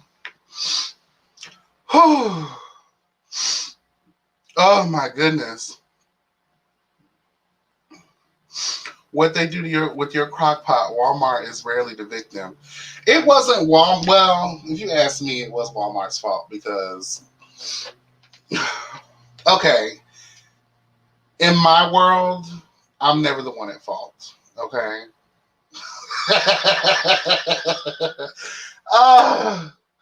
I'm just kidding. Everything goes down at Walmart. I'm telling you. You want to come on, Q? I'm going to put the link in the chat. Come yonder.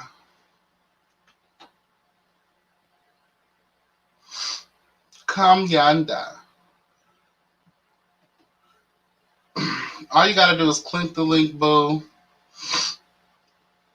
You can come right on in. Come on in the room. Oh, come on in the room. When Jesus is my doctor. Ooh, honey, I didn't even expect this. I have questions for you, Q, but I can't really think about them right now. So we'll just have a cute conversation. Well, the cereal deserved to be on the floor because someone, in a quickness, honey, they came through and they stole my crock pot, and it was the last one that was on sale. And I really wanted to make beef stew that night in the crock pot, and I couldn't do that.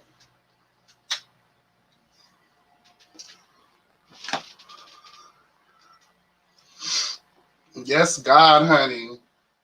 Oh, y'all had me rolling right now, honey. Oh, I needed that laugh. I needed that laugh. Whew, Jesus.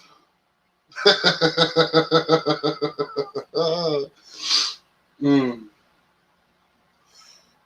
Whew. Okay, right to be told. Thanks, Tanya. Yeah, we needed that, honey. Hi, Mama made sure to let us know, honey. Huh. Regional associate. We're watching you, bitch. uh, you know what? How I knew Walmart didn't give a fuck about their employees is that one year when I was staying in Atlanta, one Black Friday, there was a line through the roof. I forgot what was on sale that year. Well, obviously everything's on sale on a Black Friday, but they trampled and killed a Walmart employee as soon as they opened the doors. Bitch, first of all, just how they treated the situation after, and then just like the fact that they don't pay enough. They purposely, from what I heard, because I have some homegirls and homeboys who have worked at Walmart and still work there, and they tell me all the time, like, they purposely give you like under full-time hours, literally like an hour difference, just so they don't have to pay insurance. And that's fucked up. And you don't get all your other benefits and things of that nature. And that's fucked up. But be wanting the girls to slave around and do X, Y, and Z. Girl, the devil is a liar.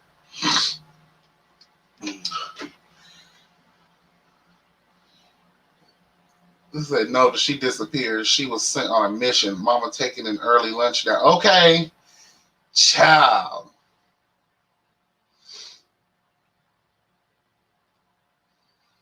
Yeah, Jeff, they trampled and killed somebody. Yeah. Ratchet ass motherfucking customers trying to get that shit that should have already been on sale throughout the year, to be honest.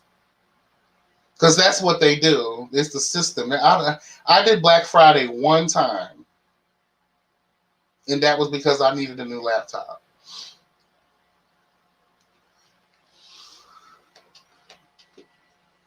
I remember one year for Black Friday, Walmart ran a commercial saying all their registers will be open. How stank. Child, I'm telling you, because they know what they be doing.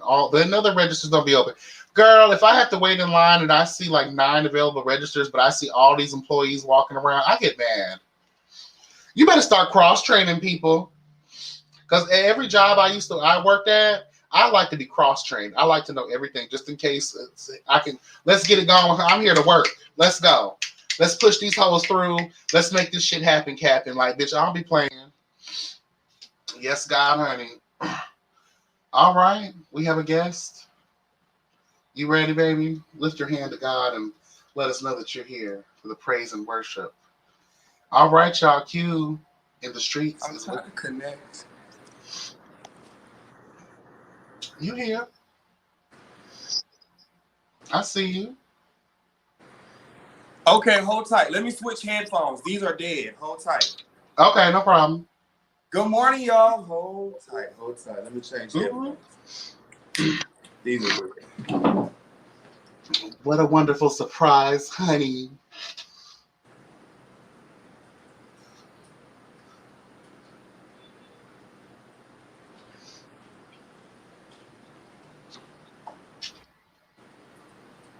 I'm gonna ask. You just made me think about that. So Jeff, I'm gonna ask him to do his famous intro.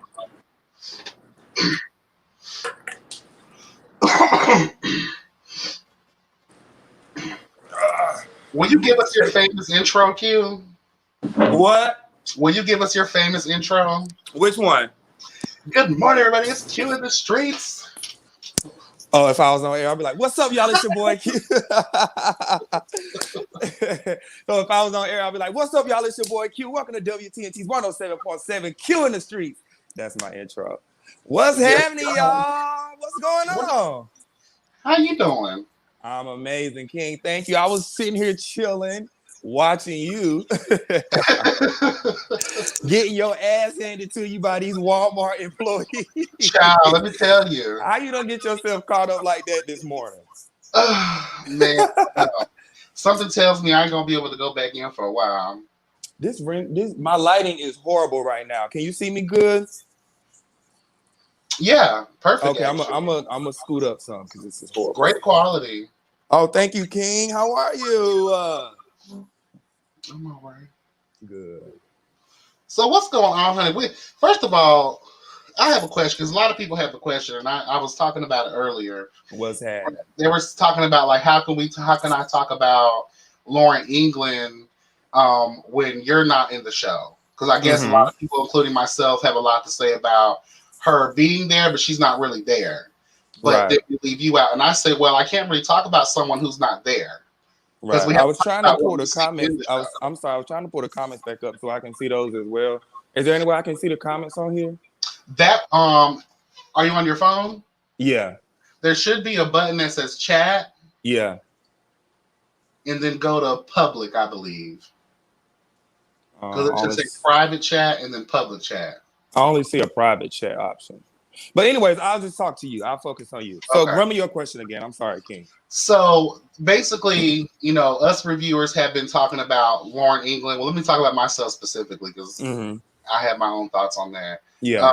Lauren England, we're seeing her, but we're not seeing her. Right. And one of my issues is how can you be here and when we're talking about a group of people? The show is based around a group of people. Right. But then people said to me, well, you talk about Lauren England, but Q's nowhere really in the season. And I was like, well, to be fair, I can't talk about someone who's not there. Right. And us as reviewers have to only discuss what we see in what we see that's on the show, right? So can you explain? We already know why you're not really there that much, but can you explain to the people why we don't see you that much? Yes, I gladly will. The crazy part was I was going to answer this question in my next review. I was actually going to make a review this morning, but I got a little lazy and I was like, I had plans this evening, so I just didn't do it. So that's when I started watching you.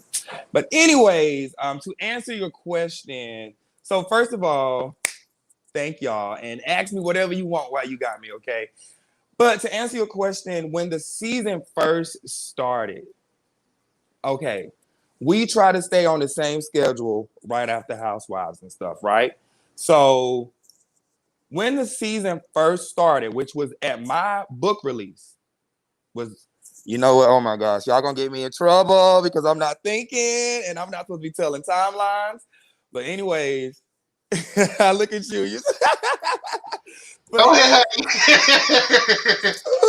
Hey. But anyways, I'll just say this. If you guys are paying attention to the season, you guys know I wanted to bring you guys an incredible season. So I tried to be there as much as possible. I will say this. Chasing Atlanta started filming last year around this time. So this was post-corona. So when we started filming last year, I'm thinking that we are, you know what I'm saying, the season starting when we start. So when Corona hit, I was already out in Cali. It was hard to fly. It was hard to do anything. In Cali, we was locked down for real. Like we were on a serious lockdown. So Atlanta wasn't. So I'm thinking that they were shooting like small scenes. But as you can see in the beginning of the season, when I did Rico scene, when I was doing my stuff, like I say, all of that stuff was prior. Like that's why y'all see me bundled up in this big ass coat. And then the next scene you see Lauren in a spaghetti strap, whatever. You know what I'm saying? It was because my stuff was shot when the season was supposed to start filming. And so the producers let me know, hey Q, you know what I'm saying? And this was before Chasing LA. As long as if you going out there for a month, as long as you fulfill your contract obligations over here, cool, we good. So, but when the city got locked down, the show that's when they were just starting to film. So now this week's shows, when you see Oliver, like one episode you see him with his old friend, and then the very next week he has a boyfriend. Come on, y'all, look at all that time. So with that being said, I did my duty with sending in my work scenes. That's why you see me and Lauren on FaceTime with me at the studio. That's why you see, me doing A&R stuff. That happened last year around this time. My book, matter of fact, what's today? December 6th. My book signing was December 5th, a year ago last year. So that's why it's such a break. And that's why the first couple of episodes of Chasing Atlanta seemed kind of slow, is because the season, it was hard to grasp and get everybody. I was in Cali here. Lauren was in China. Corona hit. It was like when stuff started calming down is when I'm releasing a whole lot right now. But right now is when stuff starting to get in real time in the now. So now when it's time to, the city back open, but we could not. I don't think Dario wanted to wait an entire year to give you guys Chasing Atlanta, because I think the fans would have ate the franchise up a little bit harder. And that's why we got a lot of mishaps, even with me. That's why I'm doing these reviews and clearing my name. Like, people calling me like in real life, like, you invited somebody to a party and you weren't gonna be there. Like, come on, y'all. That don't even sound like no crazy shit I would do. But because of storyboard, because of Corona, it was a lot that needed to be out. So just to answer your question, I know I'm going all around, but just to answer your question, it was we had to get the show out. It was gappy. I was here. I'm not even gonna flex. I heard a couple of cast members had Corona. Your boy wasn't flying to Atlanta, and then Atlanta was doing what they want to do. Nobody was wearing masks. We see all kind of Atlanta videos on Twitter. I was just like, I don't think I want to fly to Atlanta. I think my safety is, I have to put that first. So like I said, again, now is when you'll see probably in next week's episode, I'm about to pop up with a couple of the cast members, which were in the promo, so I can say Travis, Cam, and Lauren. Like, we shot that couple of months ago, so now stuff is on track where boom, boom, boom, boom, boom. So in my opinion, I feel like we should keep filming, because now we can keep going. But I hate that I wasn't in this season like that much, because I just knew what I had in place, and I knew that I wanted to go out a certain way with a bang and da-da-da-da-da. And I can't say too much. I just really want, because of the storylines have not all the way finished playing out. But I can't wait for y'all to see where everybody is now. And then just, all I can say is the reunion coming up. And I guess I just have to go for what I know at the reunion to just make up for me not being here for the whole damn season. Because I feel like y'all, like, I'm like, damn, like, not as an OG, but as someone, as like a vet. I've been here 3 years. I'm like, Q, like, I'm really not in this season at all. So I'm just as disappointed as y'all. So it's not like, oh, I didn't want to film, or oh, I didn't want to be around a group, or oh, I didn't want to get to know no newbies or no new cast members or nothing like that. It was none of that. Like, Corona hit. I started, and y'all know me, I'm super professional. That's why it was irritating to me, as y'all saw my review, like them saying like I invited somebody to an event, like, I turned in my scenes and did all of my work in the beginning when I was supposed to before I left. I was going to take that month off. I wanted to chill in Cali a little bit more. Then Corona hit. So it's kind of like, baby, no. The main ones fighting need to have on their mask. That took me back to, I was like, child, so if we are filming, even when the birthday party, I guess, was filmed in July of this year, right? I'm just like, Corona is still going on. No one's wearing masks. Nobody was in there wearing masks. And now I do know. Now I will break fourth wall real quick and say that out in LA, I'm not letting them film with masks. But like, even walking in the scenes, you see them in their hands and stuff, because baby, it's very real. So yeah, and as you can see, ATL was taking it lightly, and I wasn't playing with it. I was like, oh no. And we all know how Atlanta gets late in the midnight hour, honey. But some of the girls be at those sex parties and they don't even be wearing gloves. Oh, now you better shut your mouth. You done got in enough trouble this morning. I have a viewer questions, but obviously this question was going to come your way regardless. If you don't mind answering, Okay. can you give us your side of the situation with Oliver and company? I don't even remember that boy's name, but we're gonna call him Company because it sounds like he wanted to be a part of the company so damn bad. Are you talking about Oliver's plus one, his old friend? Yes, but more so just diving into where you and Oliver are going wrong here. Oh, so you want to know about O and I? Okay, so Oliver and I, first of all, I feel like y'all, I'm tired of hearing about it. I'm tired of like, ooh, it is so drug out. The crazy part is watching the show. I really wish I would have known like how production was just doing. It wouldn't have been drug out this long. I would have popped up sooner and be like, okay, let's dead it. Because like I didn't know we in like episode 8. I'm sorry, the camera keep kicking. I'm kicking the thing down here. But anyways, oh and I, as you guys know, I didn't even know Oliver until he came onto the show. I knew of him, but I think the first time we met was last year at the reunion, I think. And it was like really quick, like boom, boom, boom, boom, boom, boom. Nothing major. I was back there with Taka Tour, a little situation. Um, so O and I became super close, probably Hold at on, shout out the pastor because I don't think I'd be here without him. Amen. shout out to the bishop. We miss you. So Oliver and I became super close at probably mid-season last season of Chasing Atlanta. The Power of Three formulated, and we just became super, super, super close. And as a friend, I just felt that, I'm happy for your success. I'm happy for the way that you are handling your business in the industry and how you're moving up and, accomplishing some great things.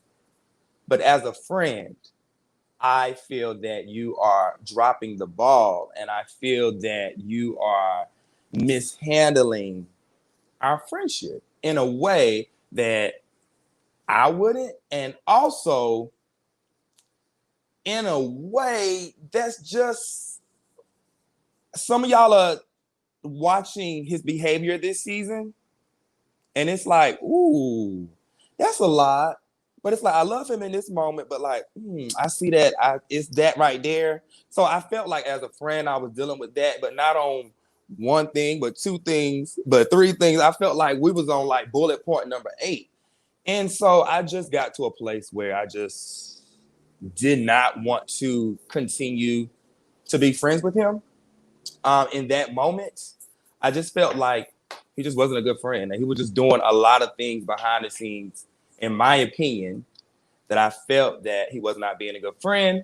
So with that being said, I just kind of just stepped away from him. Now, in that, I will take accountability and say, as you guys will see throughout the rest of the season, because I will say that you guys have seen, we will sit down and have a conversation. I will take accountability and say that I was not in a place at the time to receive any type of communication from him. I'm trying to get this hat right. I feel like it's all crooked. But at the time, I was not in a place to receive any type of communication from him, whether that was an apology, whether that was you trying to voice your side. It didn't matter, because as a friend, I wouldn't have put myself in those situations at all, period. And the same way you jumped on the phone and, had the two other gentlemen, as you guys see, jump on the phone and discuss something with Lauren, I felt that you should have did the same thing with me. Prior to me even seeing that, I told him the same thing. I'm like, why did you not come to me? You know how this reality, you know how this reality TV stuff go. You know the type of shoes that we walk in. You know what I'm saying? Oh, Oliver was my like brother. When I tell you stayed at each other's house, and I know a lot of people thought like, thought that we had sexual relations and all that type of mess. Like, no, like that was legit my brother. We slept in the same bed. We traveled together. Even when we went down to Essence Fest, it was like we just connected on another level. And even though we were the Power of Three, Oliver and I, as my brother, we just connected on another level. So I just felt that why could you not feel comfortable to come to me about anything? So, so that's just the back end. And I'll go more into details. Of course, you guys have not seen the convo. So once you see it, I'll come back and you'll remember, like, okay, that's why he said that way. So I will take accountability and say that I think that I could have heard him out a little bit sooner. But I think that when you are receiving that type of stuff from so many people, and you are one person who I did not expect that from, it's like, you know what? I'm just done. You know how you just get done with people, period? It's like, bitch, like I cannot take no more from people, period. So I just felt like that's where I was. Okay. So, and I'm guessing a lot of the distance, because I can understand, like, if people were out here trying to put it in the streets that I got evicted or I was homeless, and again, all those allegations and things of that nature, that's not friendship tea. That's not how you treat your friends. You're talking to everybody else about a situation instead of the person it's about. Right. And I think that's where a lot of the viewers, including me as a reviewer, get kind of frustrated, because I'm like, that's not how I deal with my friendships. Right. I think that goes for the vast majority of people, and I just think it's kind of fucked up. Well, did you feel some type of way, obviously, about that, and especially going to someone who was a professional worker in your life, like I think it was your manager, correct? That he was having a conversation with. Oh, I can't. You gonna get me to talking? Y'all ain't seen the episode yet. I will say, I just caught. Really, if you can just talk about your feelings just surrounding that part. No, I got you. No, I got you. I got you. I just felt it was a little sneaky because I didn't know. And the crazy part was, matter of fact, the first day I met Oliver, which was the reunion last year, the crazy part was my business manager was with me that day. So just to see, like, you know, he was at the reunion where Devon and I, you know, had our little situation. My business manager was with me. Matter of fact, he was the one that was, everybody kept wondering, where the hell did Q go? My business manager lifted my little ass up and took me right on out the back door. But anyways, here we are, 2 or 3 years later. But anyways, my feelings concerning the whole situation with Oliver, my business manager, I was just a little taken aback, is because I was looking like, why didn't nobody tell me nothing? I didn't even know y'all were talking or, you know, in talks at all. So it was frustrating. It was super frustrating, because when my business manager came back and told me what was said regarding Oliver and I really got pissed, because Lauren England was brought into it. And it wasn't, and my thing was, forget the information that you told my business manager about me. You have now brought my sister into this. And why does my business manager, who stays way in North Carolina, not in Georgia, not in Cali with me, but in North Carolina, why do they know business about my friend Lauren England? Why is somebody outside of the circle coming to me about our, you know, y'all have your little friend group chats and y'all friend talks, and, you know, after the reunion, we just sitting around vibing. Why does my business manager know these things? So forget how I feel about you, because now, mind you, I told you about my list. This is like the Lauren England stuff was like 3 or 4. So forget how Q feels about the first couple of things you did. You now I know that you out here portraying, like, telling in my mind, what I was thinking at the time, you're telling our friend business stuff to outsiders. So what else so in my mind, I'm just like, girl, I can't all that bullshit, girl. Come on, miss me with it. I didn't work in this industry too long to get, you know, hype about all of that. So I was frustrated again as a friend, because my business manager knew stuff about Lauren England that I didn't tell him. He coming to me telling me. And I was like, well, how you know that? And I was just like, sidebar, while we talking about you and O, when the hell did y'all even start? So that's how that went between us. So my thing is, I found that y'all talking business stuff and y'all talking personally. I ain't like that. I don't, it's like how you meet somebody through somebody, and then next thing you know, they hanging out in besties and chit chat Now, I don't know if that was me being a little immature back then, but I just felt that our friend business going to my business manager because I don't allow my business and personal life to cross. So my personal friends are my personal friends. My business manager is in that position for a reason. So I just felt like, no, I didn't like that. I didn't like the way it was done. And no, you don't have to go through me, and I'm not like Almighty King Jesus. But when we're talking about my stuff, it is bringing me into it. Because what the hell else are y'all discussing? Because I would think Lauren England would be off limits. So yes, I do got an attitude. And that's understandable. Because if I'm the one that you're having, and I think, and when I look at it from another perspective, now that I think about it, sometimes I think some people could be talking out of being emotional. Like, if I say X, Y, and Z, that's going to force this person. Because I think at the time, like, you weren't talking to him. Like you said, you kind of like dismissed him, and we're not even trying to be in the same room as him. So maybe in some, yes, it was very messy, but maybe that's the cry for help. Like, maybe if this gets back to him, then he'll be forced to talk to me, and then we can have a conversation. And I think the me now, I hear you, and I understand that.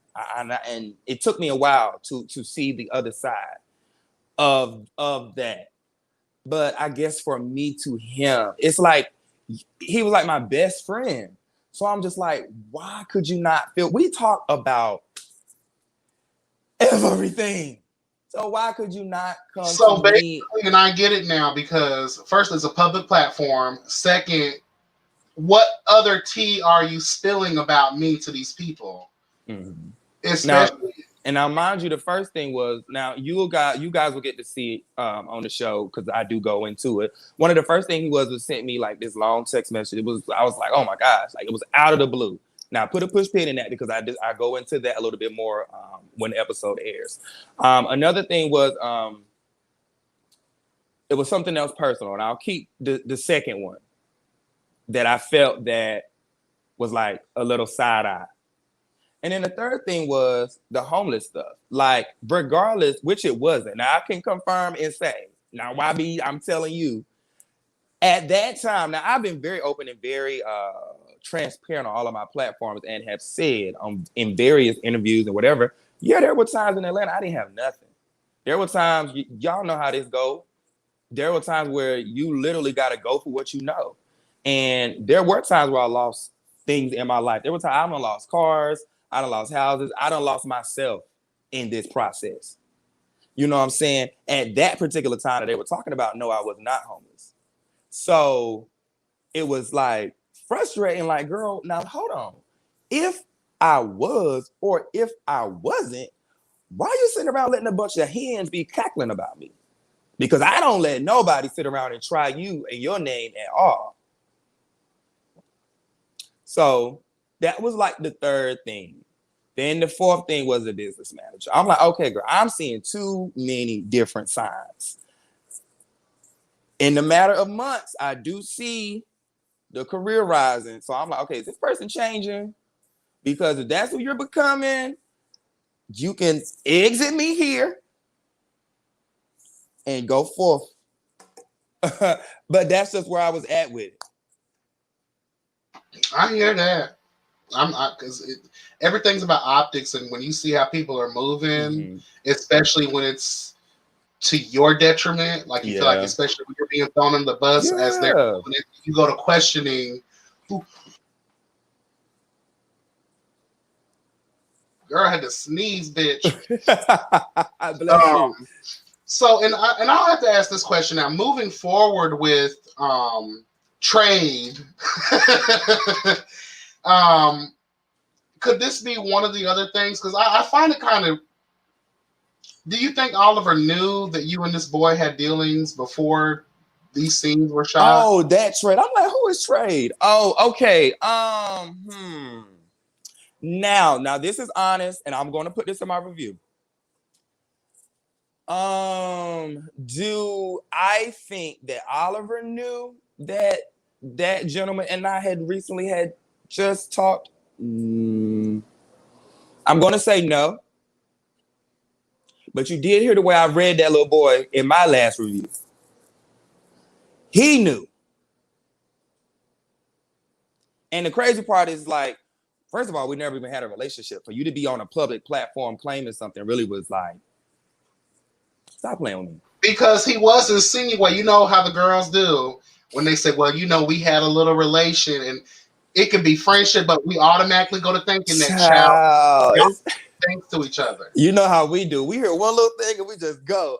But it was no. So no, we never. I will say we didn't talk. It's like somebody used to text your phone, and it's just like, oh, okay, he texting.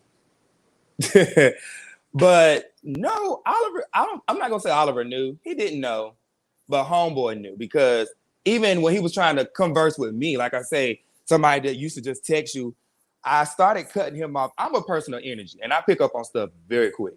So in the beginning, when he first kept coming around me, the same way and how touchy-feely he was with Oliver, he was the exact same way with me, like so aggressive. I'm like, hold on. First of all, you know me. I'm not with all that. Pipe it down, bring it down. That's just me. So the aggressive talk won. And then him just blatantly asking me, I'm trying to watch it. Oh, am I gonna be your boyfriend on the show next season? I'm like, what? That's corny. That is lame as hell. Like, I hate when people, now mind you, people approach us with stuff like that all the time, and not probably just our show, a lot of shows.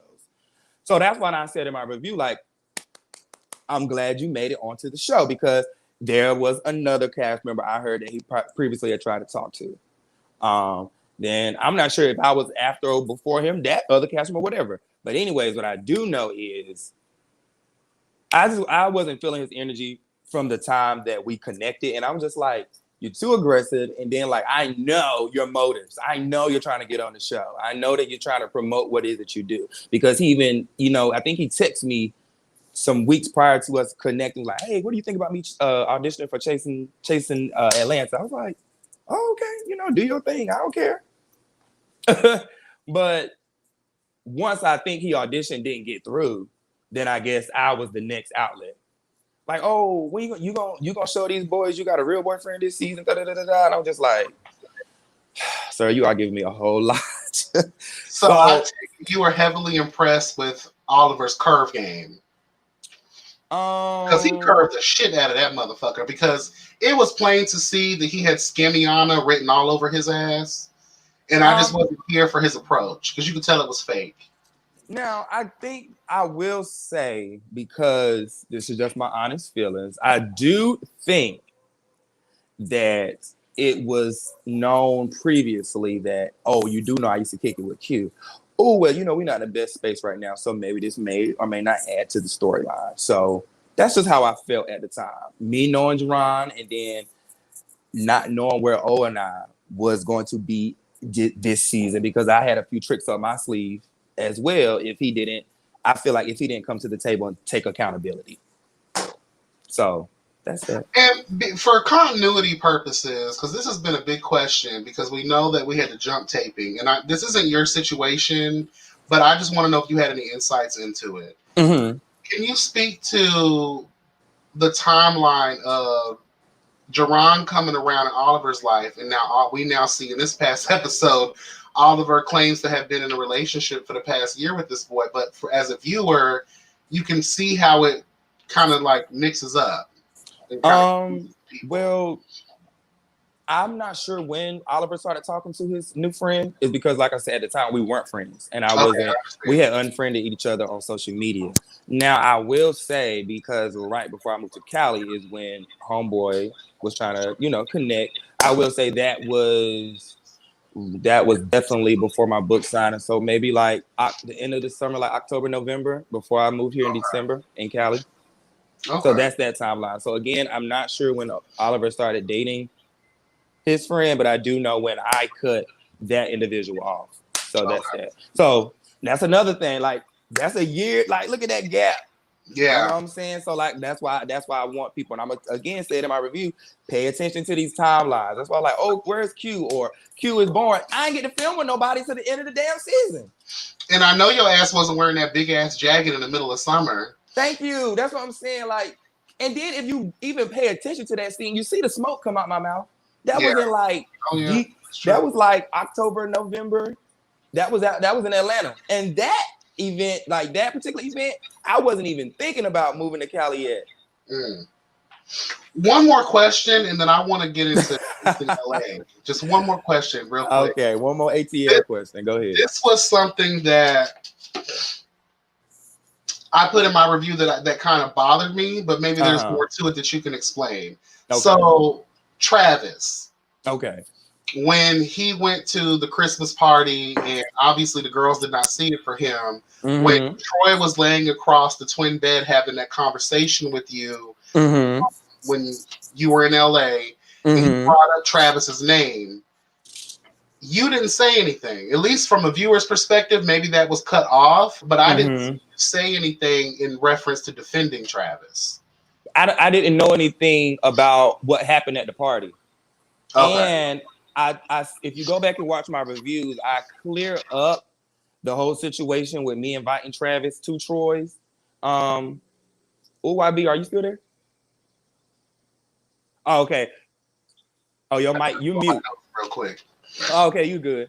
So yeah, so if you watch my other reviews, I clear up me inviting Troy to Travis and everything like that. I guess I didn't have anything to say when Troy called me because I didn't know that they had got into it, and I also, didn't know that they had used me inviting Travis as a storyline. So I didn't know that on the show, Travis just pops up at Troy's house unannounced. So that's why we didn't talk about it, because I didn't know none of that was going on until I'm watching the show like the rest of y'all. And that's why I'm like, okay, hold on now. Because let's be real, like, even if it wasn't you, you ain't gonna answer your door for a goddamn stranger. Right, that's what I'm saying. So, and that's what and thank you so much. I'm like, even if that was the case, I'm not letting anybody in my house that comfortable, and I don't know who you are, where you came from. I'd be like, I would have called me on spot and been like, then that would have been some real stuff. Call me like, hey Q, who's this boy you invited over here? And because I have so much going on. That's why I tell you, I can't lie.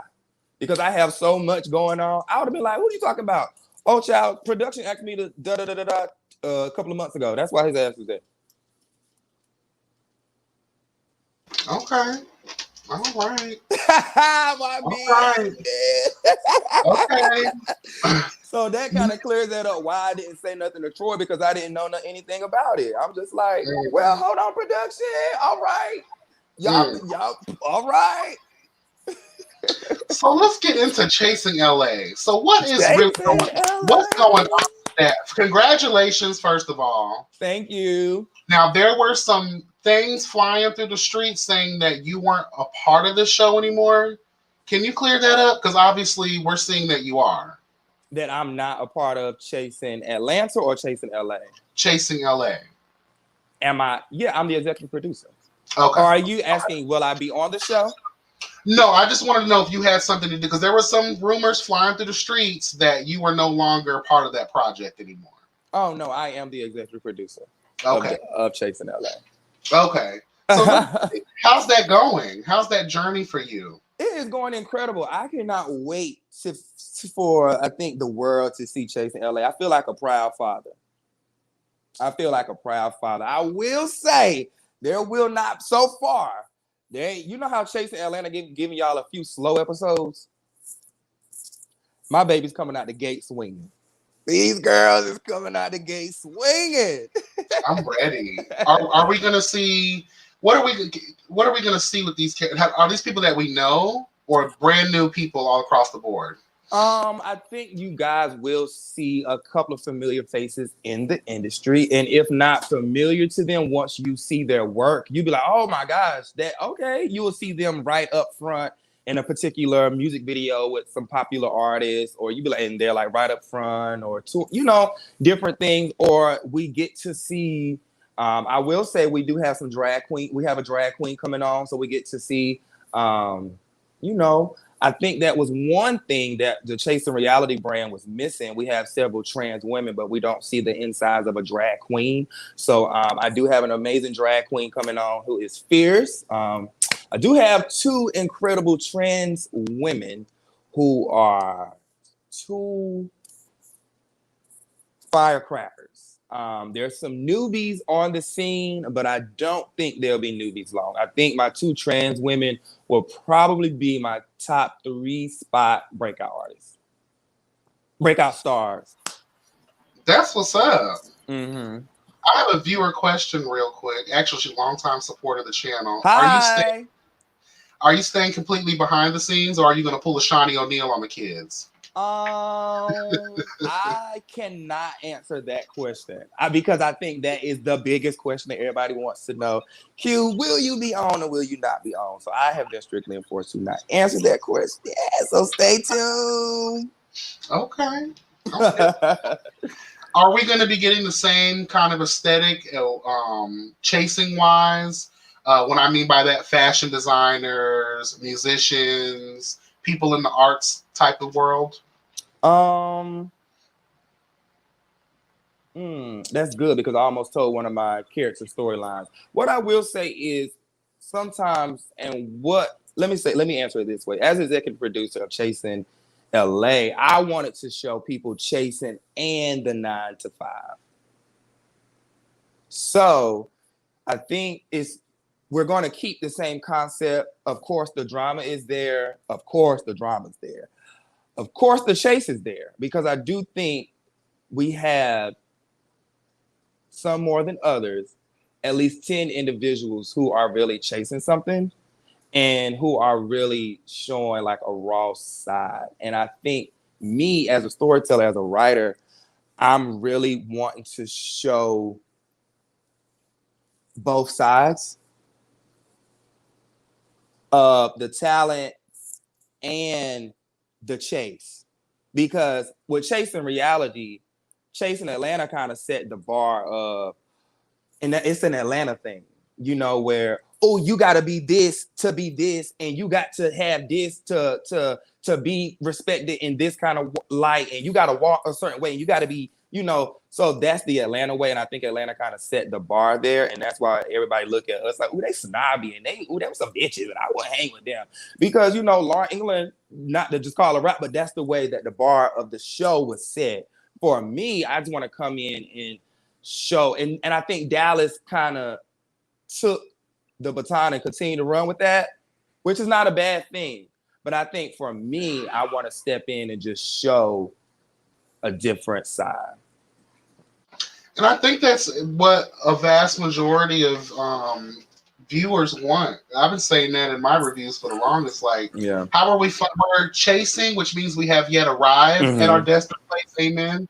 So I would like to see how you fund your dream. Now, I understand if you work at Kroger, bitch, we can't walk with you through the aisles of life. I understand that. If you work at a bank, we obviously can't be there. But I would like to see, to inspire other people, that you didn't just start out as a musician. You didn't just start out as a hairstylist. You started off at a lower situation. You worked your way up. I think that's what breeds inspiration, especially in our community. And then to answer that question, I think we still have some stylists and some artists and some stuff like that. But I do have one person, they're daylight, they're this big person. And then their nighttime, not necessarily nighttime, but they're 9 to 5, they are a house cleaner. So, that's the type of stuff, that's the type of storytelling you'll see on Chasing LA. I'm here for that. Oh, thank you. I'm really here for that. Since y'all be calling me boring, let me see if I can write a little bit. let me see if I can train some people. I'm getting old. Listen, I'm done reading. I hear that. And I got your elevation. Are you still A&R? No, I kind of left all of that in Atlanta. I left it all in Atlanta. As soon as I got that position, that was another big question that people kept saying, like, oh, Q had an A&R position and da-da-da-da-da. Yeah, but it's like I spent so many years in radio and pouring into other people. And like my job consisted of like, having to get up and motivate everybody else. Like until one day I looked up and I'm like, okay, I'm empty. So with that job, it was a great position, but it just was not what I needed at that particular time of my journey. So in this season, I'm just doing more things. That's why you guys haven't seen me do so many reviews and, just content, because I needed a season of pouring into me, of getting Q back on my right path, seeing what I want in life. I don't want to be fighting with a bunch of hoes for the next 10 years. So I kind of had to take some time to pull out because in Atlanta, you know, with the A&R position, it was so much running around, club scenes, night scenes. It was a wear and tear on my body. I looked in the mirror. I didn't know who the hell I was. I'm like, I done gained like 50, 60, 70 pounds. I look a mess. In my mind, this is for me.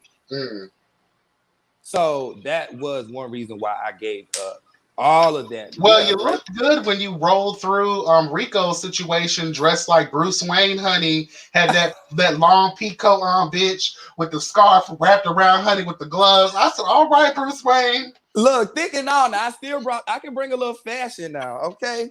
Okay, don't sleep. Right. Oh, okay, period. That's what we're doing. Okay, I was waiting, but period. Okay. You know, over here, be yourself. Welcome to it. That's all I tell people. Okay, well, I'll be myself. You still in the damn robe, child. I done woke the hell up, honey, and then came out here, child. It is what it is. We just being ourselves. What the comments talking about? Because you know I can't see. Okay, my bad, honey. What's up, y'all? Make sure that you guys are going and following me on all of my social media. Hold on. Make sure that you guys are going and follow me at on all of my social media sites at Quentin T. Harris. And also the link in my bio and my Instagram, you guys will get directed to my hoodies. Make sure you go get your Dreams Are Real merch. I appreciate that. I appreciate all that chasing LA love that y'all be throwing me. I appreciate that. And I will say before we continue with the comments and stuff, I'm gonna stay on a little bit longer. Before we continue with the comments, Chasing Atlanta, I will say I haven't been on much in the previous episodes, so I think I'll start coming back around this episode, and then we're gonna move forward. All right, let's get into these Q needs to teach these girls how to be interviewed. Okay. Yeah, seriously. Ooh, who came on here and did a bad job? Drop it in the comments and let me see. Okay. Let me get into some more of these real quick. Because I do have an overall question for you about this whole, everyone has their opinions about T.S. Kendra and, you know, her explosive nature. Okay. What about it? What are your thoughts on that? Because we see that you're not around for most of it, but you're watching it as we're watching it. So my particular place in this is that I think, and people are giving me hell because I'm giving her a little wiggle room, just because I kind of understand the mentality and you know how she had came up a little bit. So I'm kind of giving her a little wiggle room for those reasons. And I think there's a lot of trauma there that's yet to be, but that's not nobody else's problem. That's her personal problem. But I do feel like since we opened up the spaces for us to talk and share, as we saw in this last episode with the therapy situation, we come to find out that there's more to her than meets the eye. And everyone seems to be more understanding. That particular part, I am going to have to go back and watch. I'm not going to lie. I have people over watching, and you know how when the quiet scenes come, people be talking. So I'm going to have to go back and watch Kendra's scene. Okay. What I will say is I have seen T.S. Little Kendra in my own personal time with not even filming. And I got to connect with the same Kendra that y'all did. I've said this in my review before. And outside of that, I don't know her. So when I watch her explosiveness, I understand why people like you and even myself, I can see why, okay, that's why that type of behavior, or that's why, you know, or I can see why she's triggered with certain things. And I get that and understand that. But you have to be in a place where you first of all, it starts with taking accountability. You got to take accountability for you first. That's true. Then your perspective of everybody else will change. But if the people in your corner, Wayne the Pain, was your only go-to person or was your only other ear, and now I'm turning it personal. So let me answer your first question. To her explosiveness, I do see the hurt there. I do see the struggle of a trans woman. I see all of that. So it does hurt my heart to see like the way all of this has played out. And I have even, without saying too much, even recently tried me. And I'm not sure. I don't know. It's sad, and I'm like y'all. I'm rooting for her as well, but it's just like, and this is the personal side. We got to start taking some accountability first, and you got to change. You got to change the people around you. Mm. That's period. There won't be no change until you start changing the changes in your life. That's accountability. People, stuff not gonna change for me until I change what's happening around me. Y'all better catch that word. You understand what I'm saying? So I hear you. You got to start moving people out your life, and then you can see the other side. But until you just want to rah-rah and that's your only go-to, I just don't know. I just don't know. So I wish her much success. I hear you. Something lighter from the people. When will Chasing LA begin? Top of the year. Oh. Top of the year. Not like January, February. Well, February possibly promo may begin, but I will say y'all will be watching it by springtime.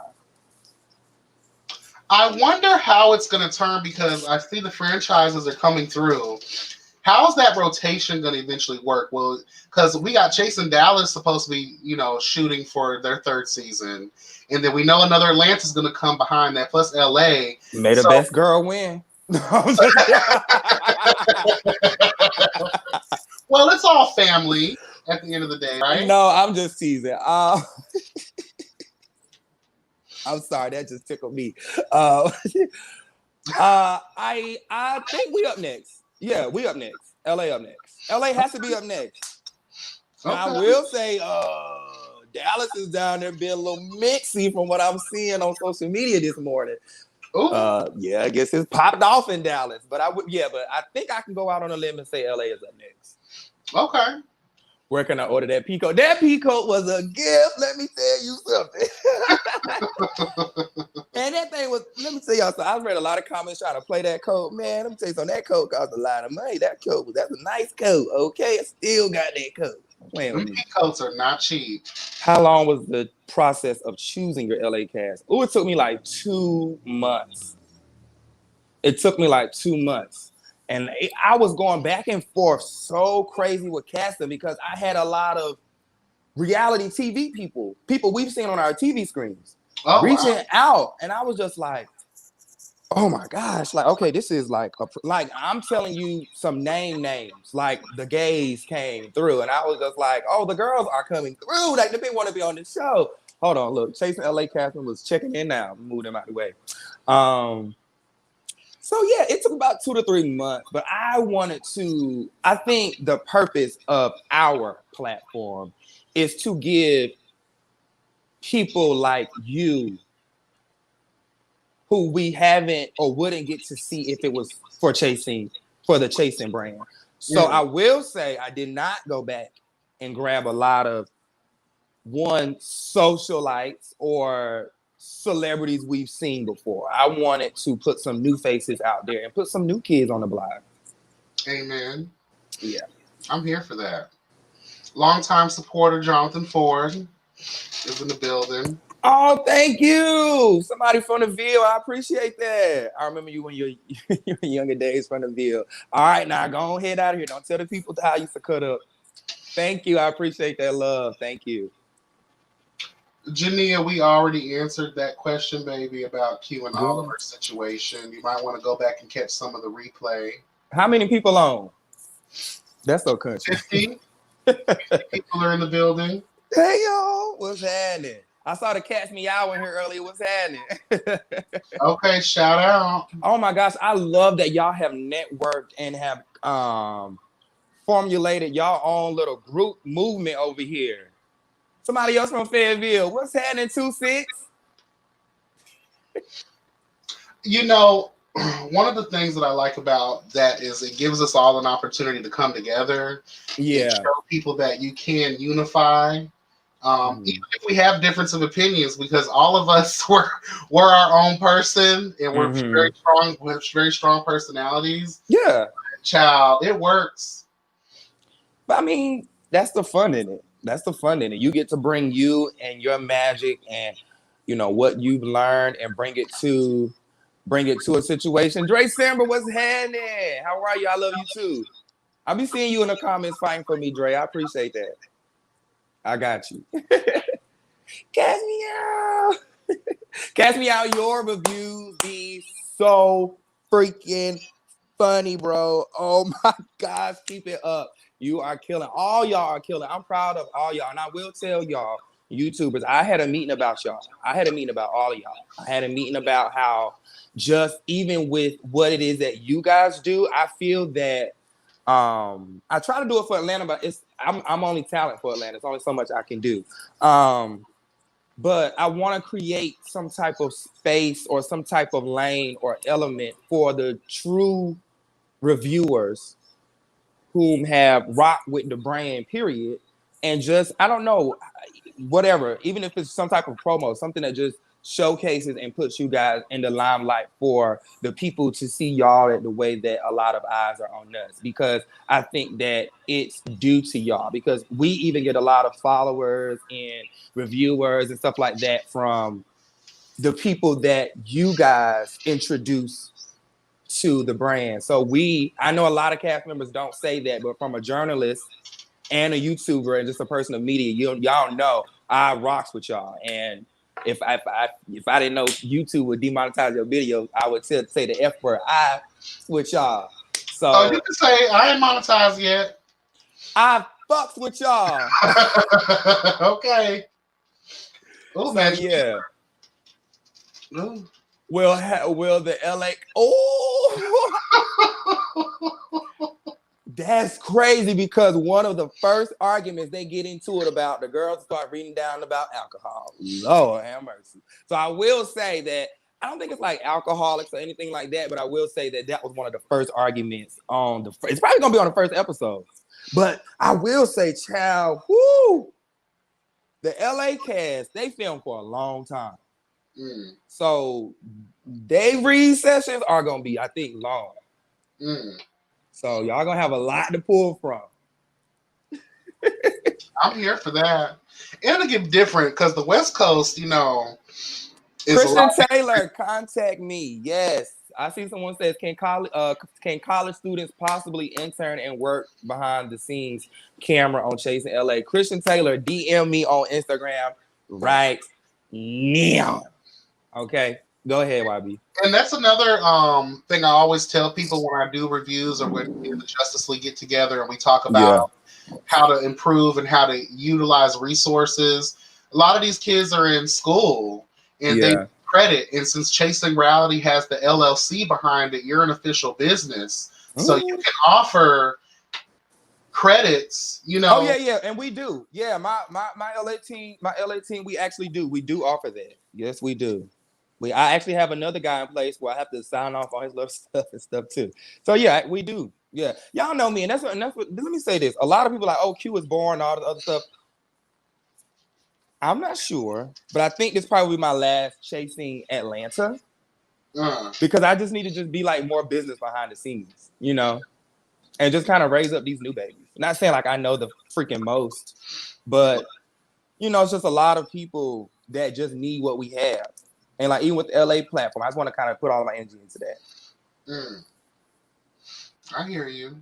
Will Imani Van Zant be a part of Chasing LA? Imani Van Zant will be reading the girls every week. Of course, that was another thing. I felt like Imani Van Zant was a crazy addition to just the franchise. I felt like the first time I saw Imani Van Zant, I was like, oh, okay, the Chasing Reality, they bringing it. Like I was so in love because it reminded me of like the old school logo that I used to sneak and watch at my parents' house. Okay. So it felt like that old school vibe, and I just loved it. So yes, I love everything about what Imani Van Zant brings to the Chasing Reality franchise. Bobby, I got a question for you. Where you get that tea from that I wasn't a part of Chasing LA anymore? That actually, look at you, child. That actually was given to me a few months back. There was also some other. I can't, give up my sources like that. Actually, hold on 1 second, honey. Hold on one.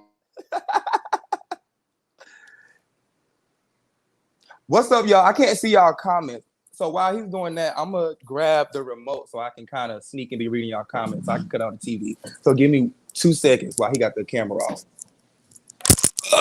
I'm so sorry. My motherfucking allergies are acting up today, honey. Ooh. But no. I was actually contacted by. I get a lot of DMs from just people. Mm-hmm. Some may be credible sources, some may be not. That's why I Mm-hmm. don't really find the need to bring it up Yeah. too much, even in bypass. But I did want to ask that question because I remember seeing you when it was first introduced. I Mm-hmm. remember I started seeing more of Blake Marie Mm-hmm. because I know she's also producing with you on the show, correct? Yes. I remember seeing more of her and I wasn't seeing you at all. And then when that tea was brought to me, I kind of silently held it in my head because I was like, well, maybe this is adding up because we didn't Well, get a chance to see you too much in that process or promoting or things of that nature. well, for me, I didn't want people to tune into Chasing LA thinking it was the Q show. I didn't want people to come out here thinking like, oh, Q gets a spinoff. So I tried to one stay out of the promotion. I did one to just put my face on it, just to say, oh my God, Q coming, da, da, da, because I had already knew that I wasn't going to be in the chase. I knew I wasn't going to be in the Chasing Atlanta season 4 as much anyway.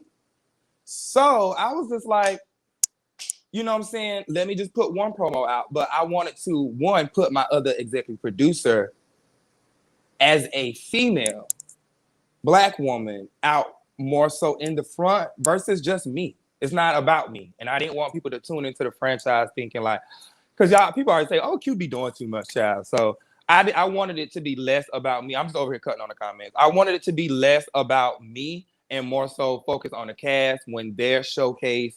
And with the promo, I wanted it to be focused on the talent and the show itself, and not like, oh, there go Q again. Oh, there go Q in another damn scene. Oh, Q in another promo. Okay, child, we try to hear Q talk. You know, so that's kind of why I try my best to stay in the back as much as possible, for the most part. Right now, for what y'all see.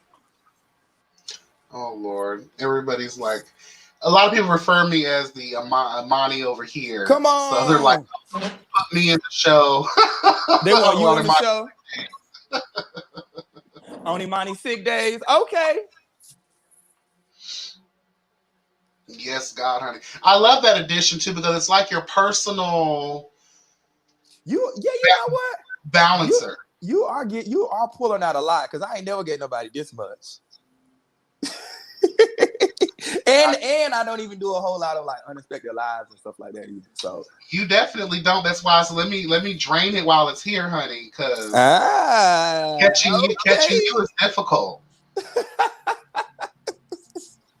Well, here's a good question for you.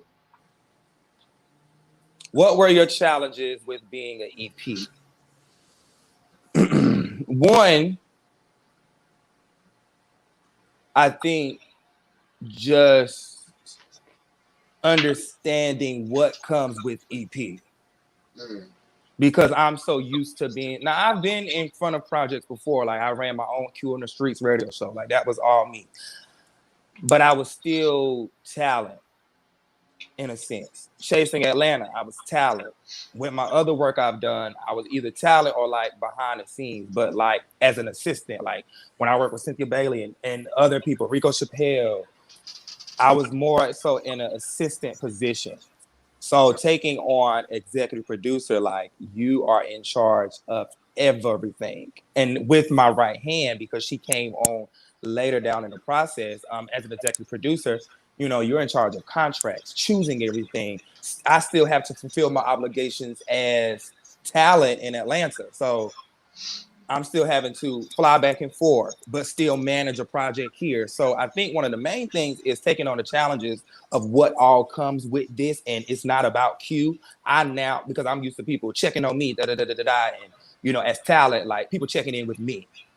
I have to now reverse the roles and take on the entire workload because whether whoever else quits, calls out, falls out, wherever, Q got to produce Chasing LA. Period. So I know my name was riding on this. So I think just one, taking on the responsibility, and then two, having a balance. Like I said, all of the flying back and forth and everything like that. That was probably the most thing is like just making sure again that Q is healthy in all of this because like it's cord, Lord, I hate my AirPods was dead. It's cord getting on my nerves. I know I talk with my hands, but yeah. So those will probably be two of like the most challenging things that I probably had to deal with. And the attitudes from this damn cast, God knows, divas. Well, it's LA. I wouldn't be. It wouldn't be LA if you didn't have the divas, honey. Baby, let me tell you what let me tell you what type of shoes I wear these days. So I'm used to have on a little cute little funky little shoe, right? I'm wearing toe shoes these days. Like I'm the real Cali way out here breaking up these girls from running into each other and all this. I know that's right. I don't like they be like having to run them to the cars and stuff. They are really some divas cute. I don't want to send the heats. I was like, okay, girl. Yes. I love it though. I love it. Do you have any other show? That is a crazy. Somebody got the Holy Ghost. Who was that? So Jeff? Jeff? Long time supporter. I was just thinking. Now let me know y'all thoughts on this. Now I'm getting real. Look, we turn this to a little chat room. Let me know y'all thoughts on this. I was just watching some promo on. I'm not, I feel like the Chasing brand is a good platform to push out a lot of stuff. But I was just looking at Carlos King put out a new show, Behind the Woman or Behind That Woman or something like that. I think it's on their own network. And I'm just thinking like, wow, how many powerful partners actually stand behind that front person? And actually, and what are the stories of watching that? I'm a storyteller. I'm a little old man at heart. So what are the stories of that creative or that partner watching that celebrity that we always see? Like, I want to know, like, are there any strong partners that are behind the scenes to our celebrity? And I want to do like a gay one and do like a behind the lens. So I was just thinking about that this morning. And I also think that I want to do another city of chasing. Okay. Chasing Miami, honey. Huh. Miami is strong. I don't think I could take on Miami because Miami name holds like so much weight. And like I know what will be expected from Miami. And I'm gonna pass that baton. I will say I've had my eye on my own city. I would love to put some ballers and some people who I know, some LGBT people who I know in North Carolina are shutting it down. And you know what? I'm happy you said that because I've seen a lot through the years, a lot of people, and you yourself have done this. You move away. You go to Atlanta or you go to LA or you go into these bigger cities. But we noticed, and I never knew how big of a gay population that we have in North Carolina, South Carolina, around those areas. Like you don't even hear that much because everybody's moving away. So that's not a bad idea, putting your own sitcom. And it's so many talented people that come from North Carolina. J. Cole, Fantasia. Like I don't have to go any further. Like so many talented people have come from North Carolina. And South Carolina talent is sickening. And Rico's from North Carolina, right? Yeah, Rico's from maybe he can go back home, be closer to his mama, and that'll be perfect, right? That would be dope. And one thing that I do hate, even with Rico, I hate that I didn't get to film with Rico as much this season, even with him being from the 2-6. Like with Corona, I just was like unable to fly. And it was like I wasn't chancing it for that. So, but that was another thing. I hate that I didn't get to film with Rico a lot this season. Honey, don't feel bad because I'm at work. I'm at work with my bitch be gone spray because people are not taking this shit serious enough. So don't feel bad Yeah. about that at all. Yeah. So, but I think so. Those would be so I think those would be my two shows. I want to put something out for girls too. I don't feel like we put enough lesbians out in the light. I have heard in from people, you know, everybody loves to tell me stuff. I've heard from people that most of these showrunners for the gay Mhm. web series, they only want to feature gay men. And I keep telling people that we can't say that we're for the entire spectrum if Right. we're leaving out these people. Yeah. Lesbians really have not had their story told yet on these No. platforms, and I No, think it's at nice to all. see And that. how are we an LGBT platform if we don't include everybody?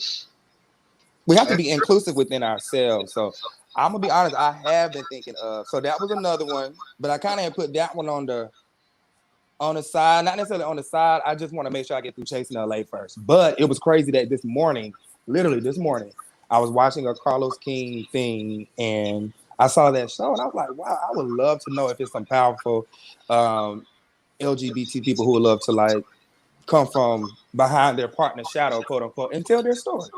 Mm. Yeah, I think so too, Jeff. I definitely think so as well. I definitely have to agree.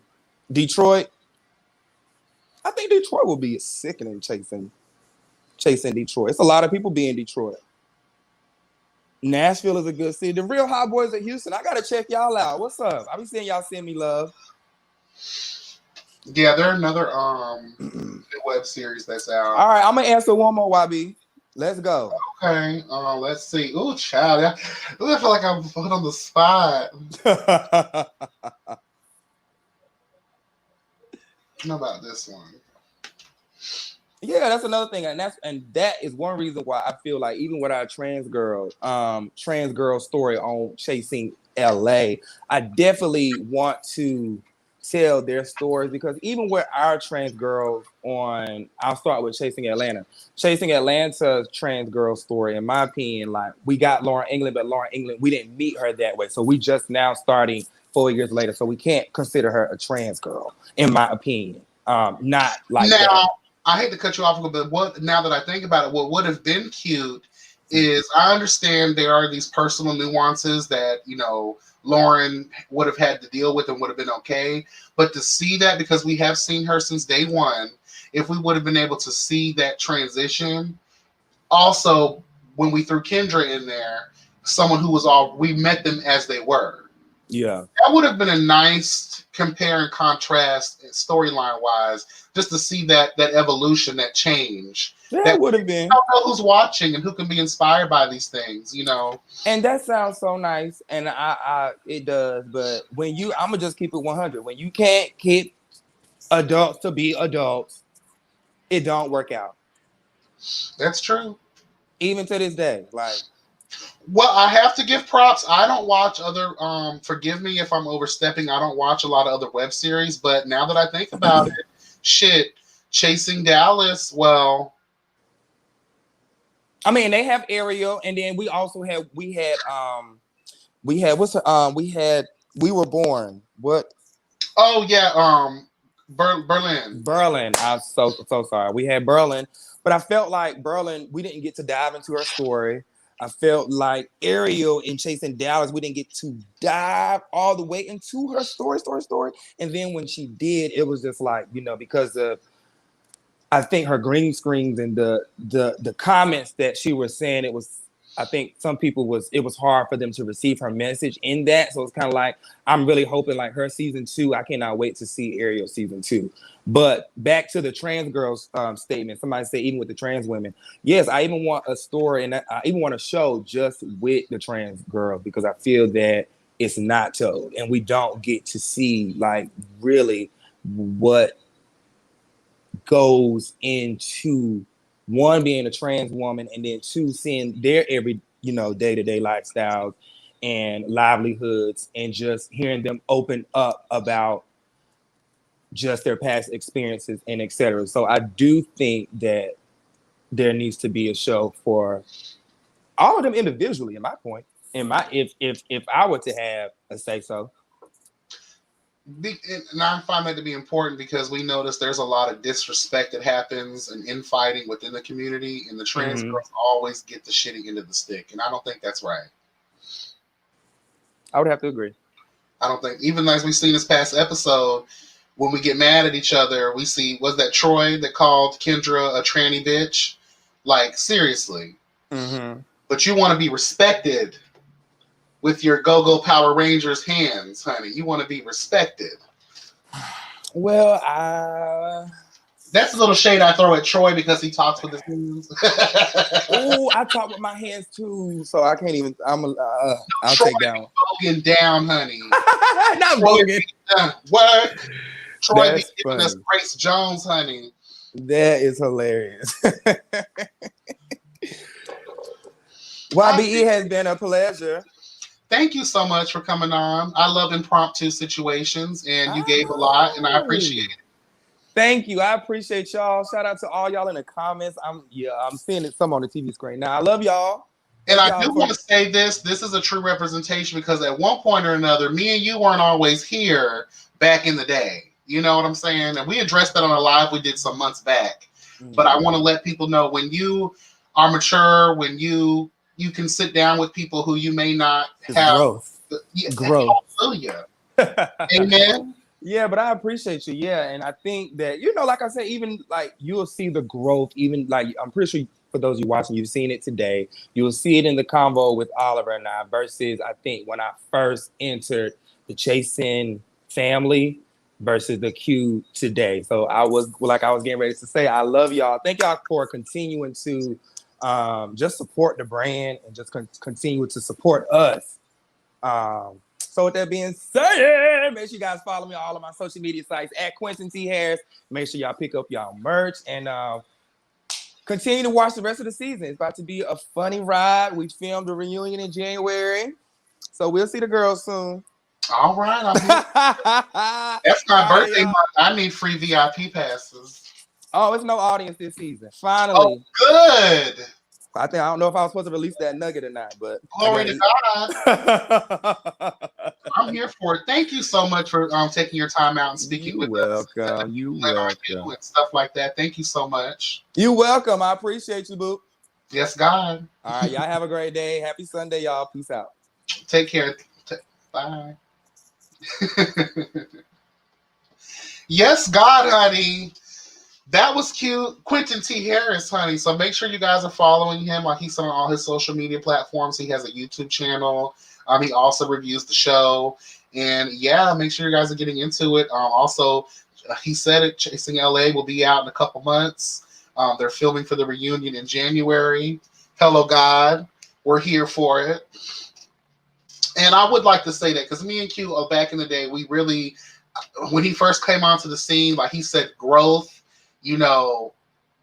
We've grown. I've grown. And hearts and minds can change, with that growth. Child, I look a hot mess. Why y'all ain't say nothing, bitch? Why y'all got me up here with company and stuff, and I'm up here looking like I just rolled out of bed. I was going to change, but I was like, girl, the girls are going to eat me alive if I change mid-interview, okay? But that's what, shit, that's what happens. Shit, okay? Yes, God, honey. I appreciate y'all so much for coming through. We almost 3 hours. When have I ever done a 3-hour live? Bitch, the devil. But I'm here for it. I love when things happen naturally and organically. Okay, amen. Yes, God, honey. Make sure you guys are following the Chasing Reality brand. And no matter what I have to say about a lot of shit, like, I want to see people do great things. And that's what we're seeing. We've seen Q's evolution. He's evolved into, this business-minded individual who now has his own franchise. So we see the possibilities. And like So Jeff said, they are endless. So, hello, God. Child, okay, little baby, like, I knew, girl, but shit, I came on here to talk shit for like an hour. Okay, like, girl, I would have never snatched off my do-rag, child. Child. Girl, got me looking a mess. I can't make this a clip. They're gonna be like, who is this filthy bitch? Who is this bitch in this robe and this messed up hair, honey? Girl, stop it. But I noticed a lot of questions are coming in. A lot of the questions that were answered about his opinions on Oliver and Kendra, a lot of that stuff we already did talk about.